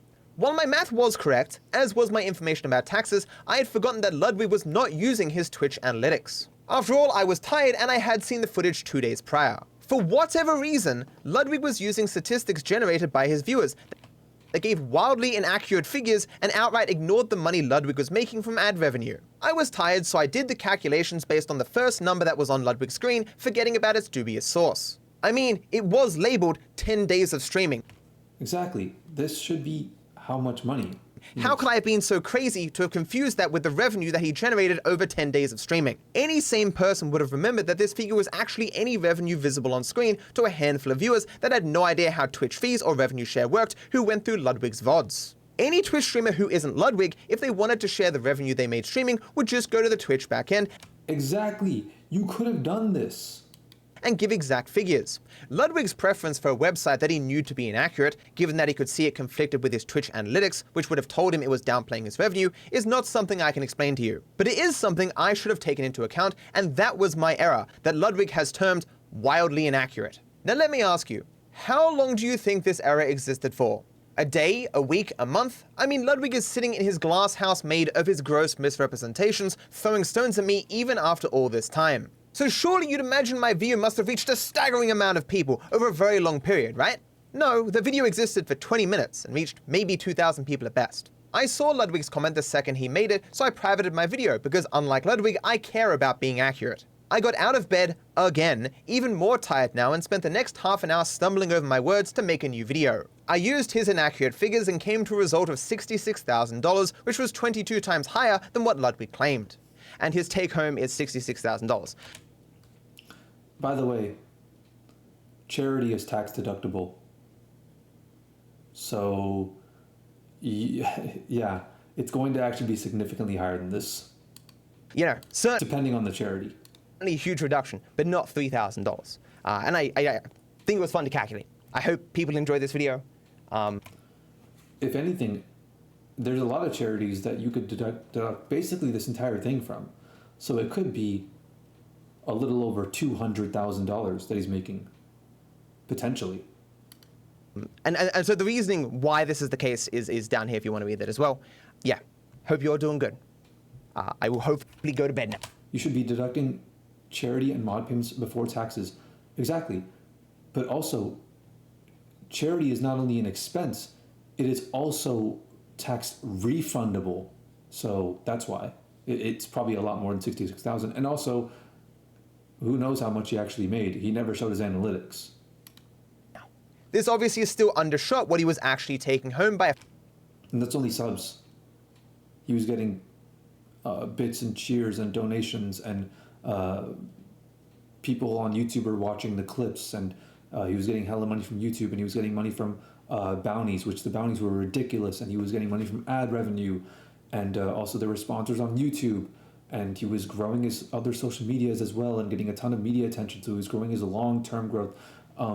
There was so much more. He made millions in value, millions of dollars in value from the sub-ton. Factor of 2, but hey, I used the numbers he wanted, so I figured he'd be happy. I then updated my comment with this new information, which you can still see on the video. Yeah. To this day. It was only at this point, after 2 days, that Ludwig finally commented on the issue, perhaps feeling bullied into it by me given the timing, where he said, "Whoops guys, I did some bad math. I probably made between 40 and 70k. Now it should be obvious that Ludwig didn't do bad math. He didn't just not carry a 1 somewhere. He just straight up didn't know how taxes worked, and seemingly even how percentages worked. This he fully admitted 10 days later, when he finally made an update in a video where he acknowledged that what he said over a week ago was complete horseshit. Last time, a few people took the clip of me doing the calculations, which I am no accountant, and I don't know calculations well. Then why do it? This is like, he'll often brush things off like this. Like, if you watch only Ludwig, then he can do no wrong. Because you look at the context of what he does, and he always talks like this, which is why it's so disingenuous. He always talks in such a happy, friendly manner, and it's like, he never comes across as human after things like this. Because he'll say things that are like so absolutely absurd in the same way that he says everything else, and I'm like, oh, he's not being genuine about anything he says. He's doing it all for the money. And then ending with 3K, and then had the takeaway that I'm walking away with 3K, which isn't correct. So yeah, the takeaway was not 3K. There is a lot in write-offs, and I think I have a better understanding of how to do it. I don't know the actual number. It's not a meme. I'm not pretending to be dumb. I genuinely didn't pay my taxes in 2018 because I was stressed out. Never misses a chance to develop his character. Because I didn't know how to find my adjusted gross income, and I was so stressed that I just ignored it until I hired Slime, and then Slime did it for me.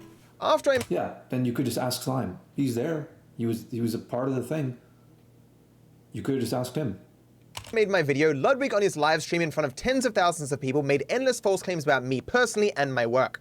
There was a guy who I'm not going to harp on anymore and bring up his name, who posted a comment on the last video saying what the full sum was. I didn't understand at the time why so much of what he said was entirely fucking inaccurate, but now learning that he didn't even bother to watch the video, it makes a little bit more sense. But like, if he didn't even watch the video, why did he talk about it so much? And why is he bringing it up now? I had people send me clips, long gone now, where he and his friend Slime would say entirely made up garbage and laugh at me. I went through some serious cognitive dissonance at the time, as I tried to rationalize how this guy that I liked was being a complete arsehole just because I tried to help people. Exactly. He's a brilliant, brilliant actor. But that's all he is an actor. I liked him too. I really like his content. But then I eventually the cracks broke and I realized, oh, this guy is not genuine about anything he says. One of my mods put it this way at the time. So Ludwig talked to Matt in YouTube comments. Matt corrected for Twitch sub ratio, but Ludwig still goes ahead on stream to talk about how Twitch sub ratio was not included. On the last video saying what the full sum was, but assumed that I took away $5 from Twitch. Ludwig proceeded to whine as if this slightly incorrect original video that existed for 20 minutes had been hand-delivered to every single person on the fucking planet. The hypocrisy of it all, after this guy on multiple occasions entirely misled millions of people about his finances with seemingly little care. Yeah, he never deleted his videos. I'm not sure when I took down the video, but it was up for many months. More than enough time for him to watch it, but he was seemingly more keen to misrepresent me and it as a means of deflecting from his own mistakes. While it was probably up for longer, Wayback Machine shows it was there for at least 2 months. So that was where the story ended. Ludwig said a bunch of bullshit on his stream to tens of thousands of people, and I had to deal with it for a couple of weeks as people kept repeating it to me. Is that DarkViperAU? The guy who doesn't understand taxes? But now we're back in present day, where Ludwig has annoyingly brought up this bullshit again. So I DM'd him about it, and I can't tell if he's trying to gaslight me, or he's just rewritten the past in his head to justify the shit he said then and the shit he's saying now. Anyway, I think the 3K narrative was a meme, not my intent to say this is how much I'm making. I tried doing the math myself, and in future iterations followed someone else's. Like this is how I imagine Ludwig now. Like just always, just perpetually having this face as a mask on his actual face. This is clearly false. It's not a meme. I'm not pretending to be dumb. I tried very hard to be transparent about the financials and also pay people appropriately. But then why don't you just show your analytics? So it was a meme, a sincere attempt at transparency, a math error, and a result of him not understanding taxes. I mean, why not just throw every excuse out there and see what sticks? The 3K was corrected by me before you corrected it. You just re-corrected it, but wrong originally. This, of course, was not the case. Ludwig not only let this sit for over 2 days, but he only left a comment after I had updated mine. I have proof of this because my video captures what Ludwig's video looked like at the time, and you can see his pinned comment making the correction is not there, yet my comment is updated with the correct figures. So little care did he have not there, yet looks like Lud's actually poor. Time to go sub, boys. And like this is obviously in a very joking manner, right? But it's like people still have this cognitive idea that I feel like he deserves money, and if he's not earning enough, then I want to give it. And that's why people sub in the first place, and that's why people will continue to sub. My comment is updated with the correct figures. So little care did he have to correct it formally, he didn't even state in a video that it was incorrect for 10 days. Ludwig could have just removed that entire section with the YouTube editor like that, but he didn't, because he didn't care. It was largely just a video explaining how taxes work. Ludwig, dozens of articles were written about it. I think that's the content, but that message was Ludwig lied about his 3K, and here's why. He didn't even watch the video. That was not it at all. I said you made an error, as we all do. As I said, I didn't attribute malice to your actions. Yeah, he never said here's why. Right, I'm the one who had chatters say that, so it was a real experience from my point of view, regardless of whether or not you applied malice. This man was an asshole to me, now running an entire year because his chat told him bullshit that he just ran with rather than watching a 3-minute video to find out if it was true. This is so stupid that it's actually hard to believe. Yeah, I don't know how you could be so deeply enveloped in the content creator space and then also believe everything that your cultish chat tells you. Everything that people who follow you and will defend you to their dying breath, the things that they tell you about what other people say in criticisms about you, I don't know how you could believe everything that they tell you, so much so that when you're talking to the person who criticized you, you don't bother to clear it up. You just assume that that's exactly what they said. I don't know how any content creator with even 1 subscriber could assume that that would be the case. Like I said, I haven't watched your video. I was on stream every moment of my life for a month and wanted to be transparent. This is the problem I have. People use being on stream as an excuse for why they couldn't do something, but then they use it as justification for why they did something whenever it's convenient for them. Being on stream, first of all, you are not streaming, like actively providing content for every moment of your life for a month. You were just living your life for a month and you happen to have a camera on. To be fair, you provided quite a bit more content than someone who is just living their life for a month. But you had plenty of time to watch a 3-minute video considering how many media shares you did, how many videos you watched, considering the fact that it took you about 3 minutes to go through those finances. considering the fact that you were tweeting so much of the time, you were in the bathroom quite a bit of the time, you were asleep quite a bit of the time, you were talking to other people about it quite a bit of the time. About payment. And you clearly knew about it because later on in the subathon you brought it back up, which means you had watched it off stream. You had seen what had happened off stream. So you already spent that time. You just didn't want to spend it on stream. I fucked up a calculation and corrected it You didn't fuck up a calculation. You misrepresented a calculation. immediately, but unfortunately due to the nature of You didn't correct it immediately. live, it was clipped and spread. This guy ran YouTube videos on his stream for like, what, 10 to 15 days of the entire time that he was live during that subathon. He clearly could have watched my video if he wanted to. He had more than enough time to tweet during these days, but not tweet about this issue specifically or ask for help on his taxes. But that was the problem. Ludwig was surprisingly unaware of how little he knew, thus he didn't know he should ask for help. It should go without saying, obviously he didn't correct it immediately or he wouldn't fucking be here. Again, not really cut up, just roasted it for its inaccuracy because you were not under the same constriction of doing it live. Ludwig has deluded himself to the extent that he believes somehow What? Not having OBS active would have taught him how taxes worked. Did someone put a gun to his head and force him to cut up his revenue on stream? Did his Twitch viewers kidnap his family and demand a breakdown of his taxes and expenses? Who was asking for this? It's not like, oh, you didn't do this because you were under the restriction of being live. Okay, if you are aware that you can have these flaws and inconsistencies when you're under the restriction of being live, then don't do it live. Do the research first, and then do it. But if you come up with a video like that, rather than just do it under the guise of streaming, where you're just sitting there, little chit chat with your friends, just talking to them like that, because that's the vibe that's there, that's the atmosphere that exists when you're streaming like that. If you do it legit, people will think you're being a lot more serious about it, and they'll take it much more seriously, and people tend to criticize edited and curated videos much more than they do people just talking live, which of course you don't want if you know what you're saying is BS. It is why other people speculated on why Ludwig kept doing this breakdown throughout the subathon, because many of the possible motivations did not paint him in a very good light. I hope you agree that it's pretty funny for Ludwig to accuse me of being wildly inaccurate and not understanding taxes when he seems to have projected his own faults onto me and wiped the event from his mind. We will pick up with Ludwig's response to the dispute I had with moistcritical. Yeah, reacting to the scam, but I have to do. Yeah, well, Ludwig has gone from being the most likable streamer for a certain amount of time for me, like my favorite streamer, to my least favorite streamer. Because it's like, if you are genuine about this kind of personality that he has, then I absolutely love you. Like, I want to hang out with you. But if you're not genuine, then you are the worst kind of person. Like, everything you're doing is so utterly manipulative to your audience that it's like, I can't see past that.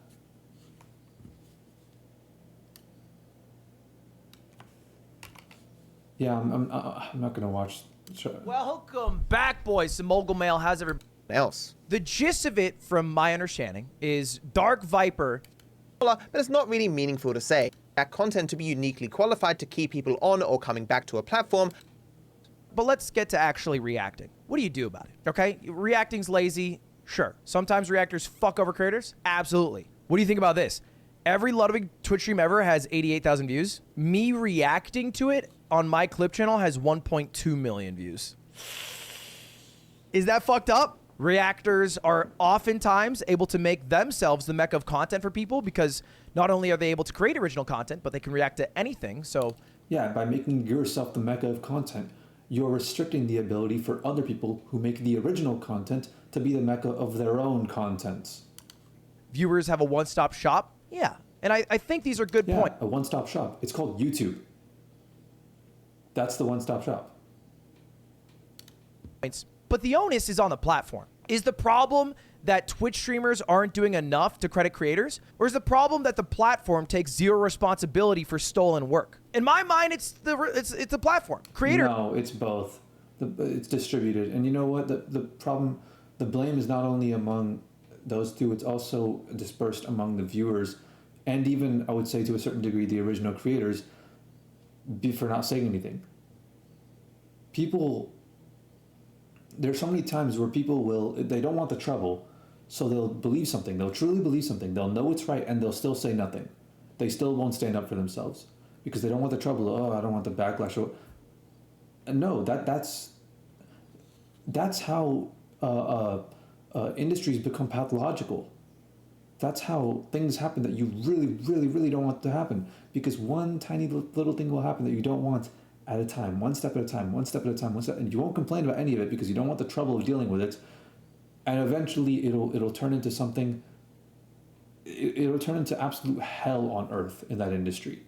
And that's how it happens. Reasonable people say nothing when they should say something. It's everyone is to blame for this sort of React situation. And even then, this is not really that much of a pressing issue.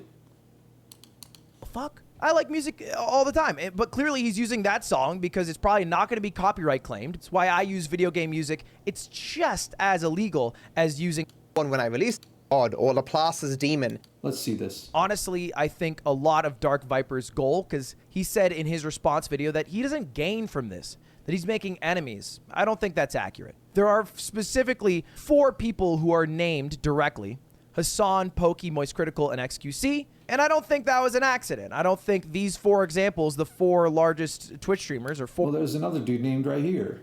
4 of them, was only to drive a point home. I think it's to create a little controversy. Get a little attention around the videos. And well, no, because he didn't make the videos. He just released a script.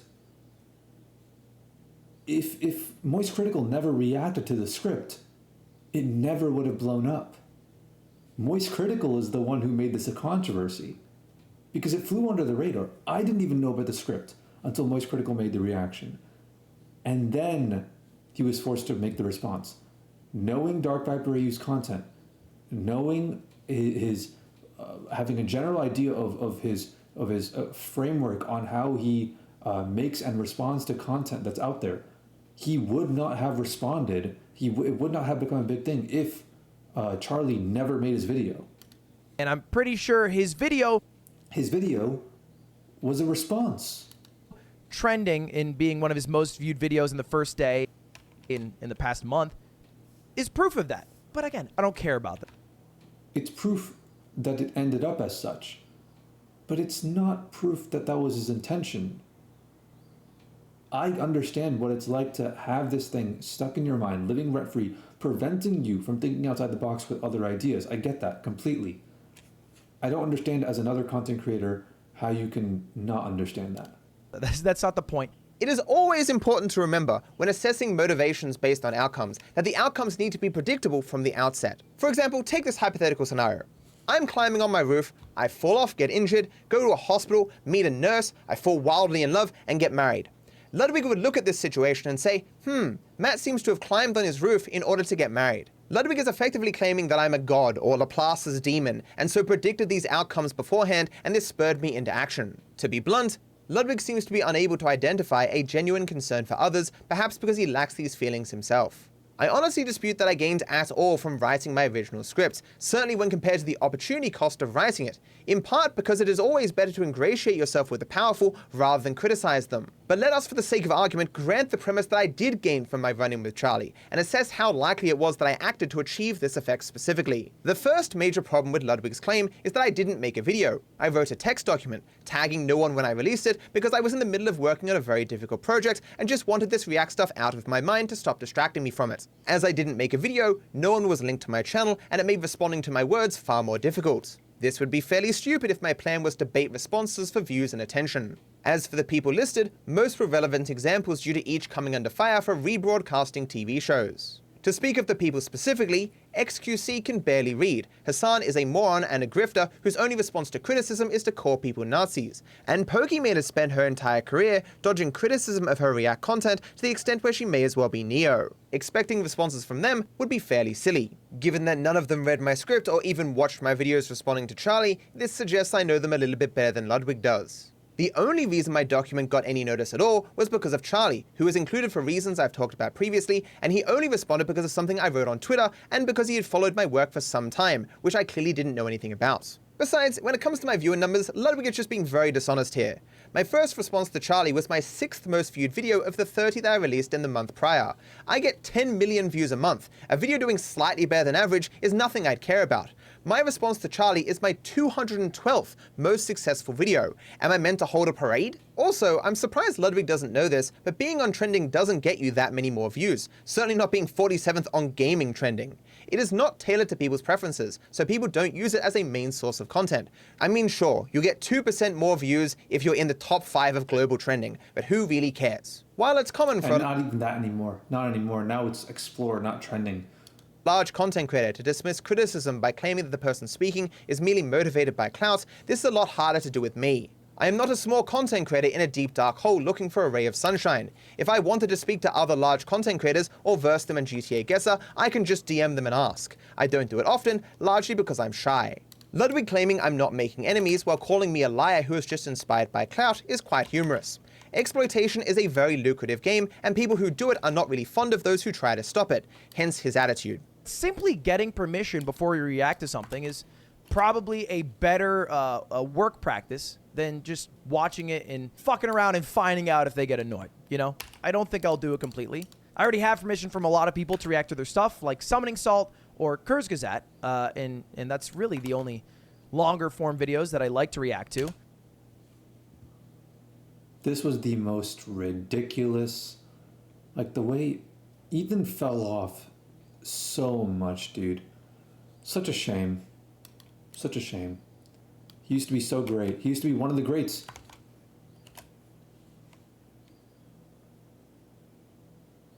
14 pages. I remember when I watched this. Dude, 14 pages is nothing. You know, my note for the video ideas I want to make for like the vlogs that I want to do. This is just a note that I have, and it's not even in Google. It's in a Word document. It's in small font, and these are not scripts. These are not individual scripts. They're not detailed. They're just like brief phrases of like 5 to 10 word ideas of videos I want to make. That document right there is like 170 pages. And then I have an even larger document of stuff like music industry, rap game stuff, strategies, musically that I have to do. And then I have an even larger document of media that I have to watch, stuff that I have to review, anime, movies, books, TV shows, video games, all that sort of thing. And then things I want to do on stream, I have an even larger note. In fact, it is so big that I am literally on my 7th note,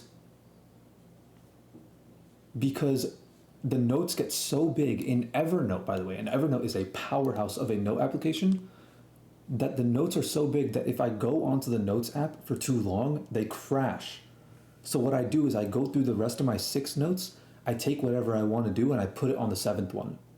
The notes are literally so big they crash. I can't log in on my phone because it crashes the entire app if I even click on the note. I can't search through the notes either. If I search the notes, the website doesn't load. There's not enough RAM or whatever. It won't load. That's how many notes I have. 14 pages. And you know why? Because I'm a decently creative person. How could you be shocked at 14 pages? My ideas for YouTube channels I want to make is 34 pages. My ideas for things I want to have in music videos, like edits that I want to have in music videos, is, I don't know, 60 pages or so. My ideas for things I want to do in a fashion brand, well, I have several scripts, and they're all in a text edit, but it's tens of thousands of words. Tens of thousands. My record is 40,000 words in one day.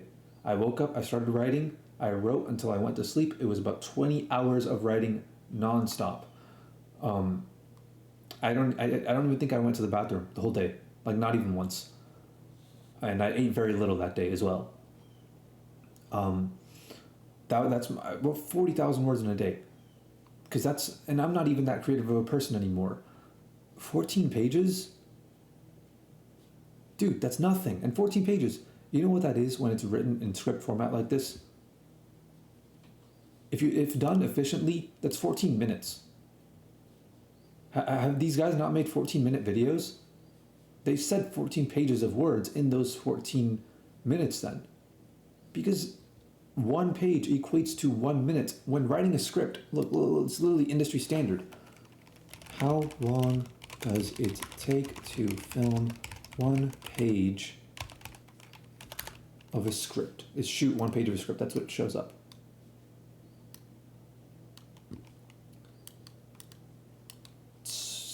How long? 1 page. What for a typical scene?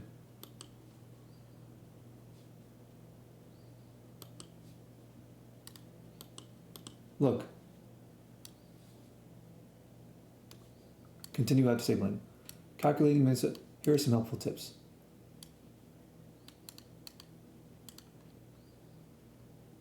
I'm sure you've heard the rule in general. 1 page of a screenplay equals 1 minute of screen time in your screenplays. It's so commonly stated across the board in all filmmaking circles. 1 page is 1 minute.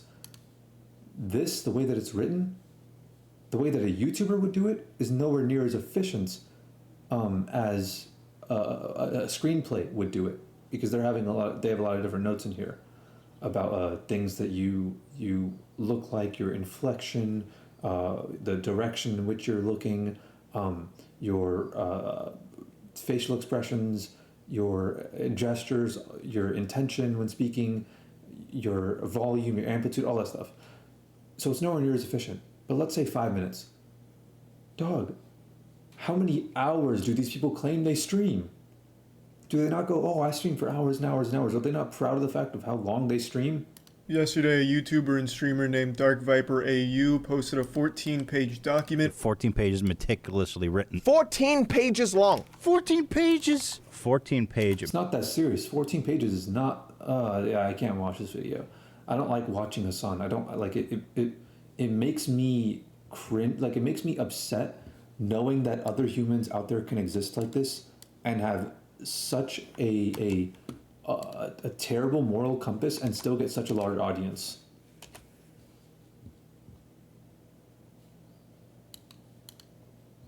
On November 20... Oh yeah, I remember this one. It's shameful. This Ludwig video is it's shameful. Like the kind of stuff that Ludwig does now.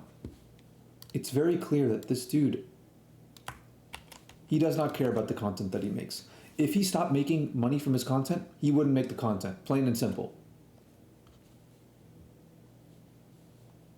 Yeah. What's this? Is this a... Oh yeah, this is just a... I remember, yeah. This is like a continuation. Video that was just really, really stupid and funny. But not stuff that needed to be responded to. Exactly. But this stuff kind of sets... So even he's aware. ...the tone for the stream and justifies the attitude that I take in the response. So in it is like an 8... That's not necessary. You don't need to justify the attitude you take in your response if the attitude can be justified with the things that are only in your response. ...minute compilation. Normally I don't like compilations, but it's about me, so it's fine. Where I just show you some of the things that he said. And I put like him saying one thing and then like 30 minutes later directly contradicting himself just immediately after. That is a common thing Hasan does. It's not even like a... It's just sad to see that people watch him, that he has an audience. Like, how many stupid people can exist? Oh yeah, I remember. Yeah, this was he did a podcast. Until the point where his audience were accepting of him uploading this stuff, and then he admits, yeah, I love reaction content, man, it's helped me out so much. He also likes reading hate threads about himself, apparently. Really? Yeah, he tweets that like on a daily basis. I've seen it. He's like, I'll be live in a minute reading some hate threads. He just like, I've seen it 10 or 15 times on his Twitter. He tweets about enjoying to read, like. All right, yeah. I've decided. No more reactions. After today, I'm giving myself a day of leeway. Today, well, okay, tomorrow, because I have some stuff I want to react to with some other people, but after tomorrow, I'm done with reactions. Let me hop out this call.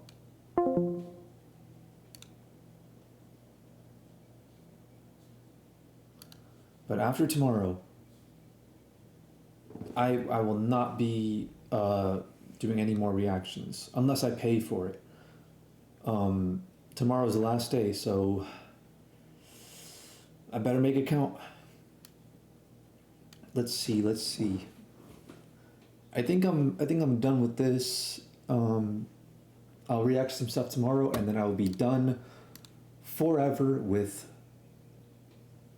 this sort of like leeching reaction style.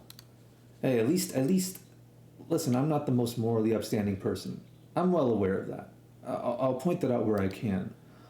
Where I'd be a hypocrite when asking others to do something that I wouldn't do myself. I'll point that out. But at least in this one instance, maybe not all instances, but at least in this one instance, I'll take it upon myself to make an improvement, even though I'm well aware of the potential loss in revenue it will result in me for the future. Actually, not potential, definitely. Like, I realize now how OP it is to react to stuff, how easy it is, and how much how little work can go into cultivating such a huge pool of labor for yourself can result in. And I feel like I have a good enough grasp of the creator marketplace to really maximize that to my benefit, where I could find the absolute like most efficient ways to react to stuff, where I can find content that is in a very algorithmic sweet spot where a lot of people want to watch the content and they'll stick around for it, but not a lot of people have seen the content or highly replayable content, and I'll really work around it. I feel like I can be a great reaction streamer even relative to a lot of these other reaction streamers. Maybe not in a comedic sense because I'm not that funny of a dude, but in just having something to add, maybe a little bit, but also in just my ability to curate content. I'm subscribed to 3,000 people. Like, I watch a lot of content, and a lot of these people are very, very popular. So I have similar tastes to a very popular taste, and I've found strategies and markets in the past in the overall YouTuber marketplace that I've been able to take advantage of, and I've helped other people, consulted with them, and they've been able to take advantage of as well. I've grown channels hundreds of thousands of subscribers in size, and my channel right now is dead, but just watch, give it some time. I'm working on it, and I'll make that prediction right now. If you're watching this a few months or whatever after I uploaded it, you're here before the absolute absurd growth that will happen. I know this. I've done it before. I know I could do it again, and I will do it again. And I feel like it's not fair. They're playing on an entirely different playing field if I'm not doing reactions. I really, really want to do reactions. Like, I really look at that and I'm like, there's an OP strategy that's letting me play on a much greater playing field. And I'm intentionally saying no because I realize the moral inconsistency, the hypocrisy I would have if I did it. If I actually cared about the creator landscape, I should be the change I want to see in the world. And practice what I preach, right? So I feel good about it. After tomorrow, I don't have enough viewers right now for my moral wrongdoing to have significant consequences on the creator marketplace, but I still don't think it's right for me to do it. So tomorrow, and then I'm done, and then no more reactions unless I'm paying for it. That's all I gotta say. Goodbye, guys.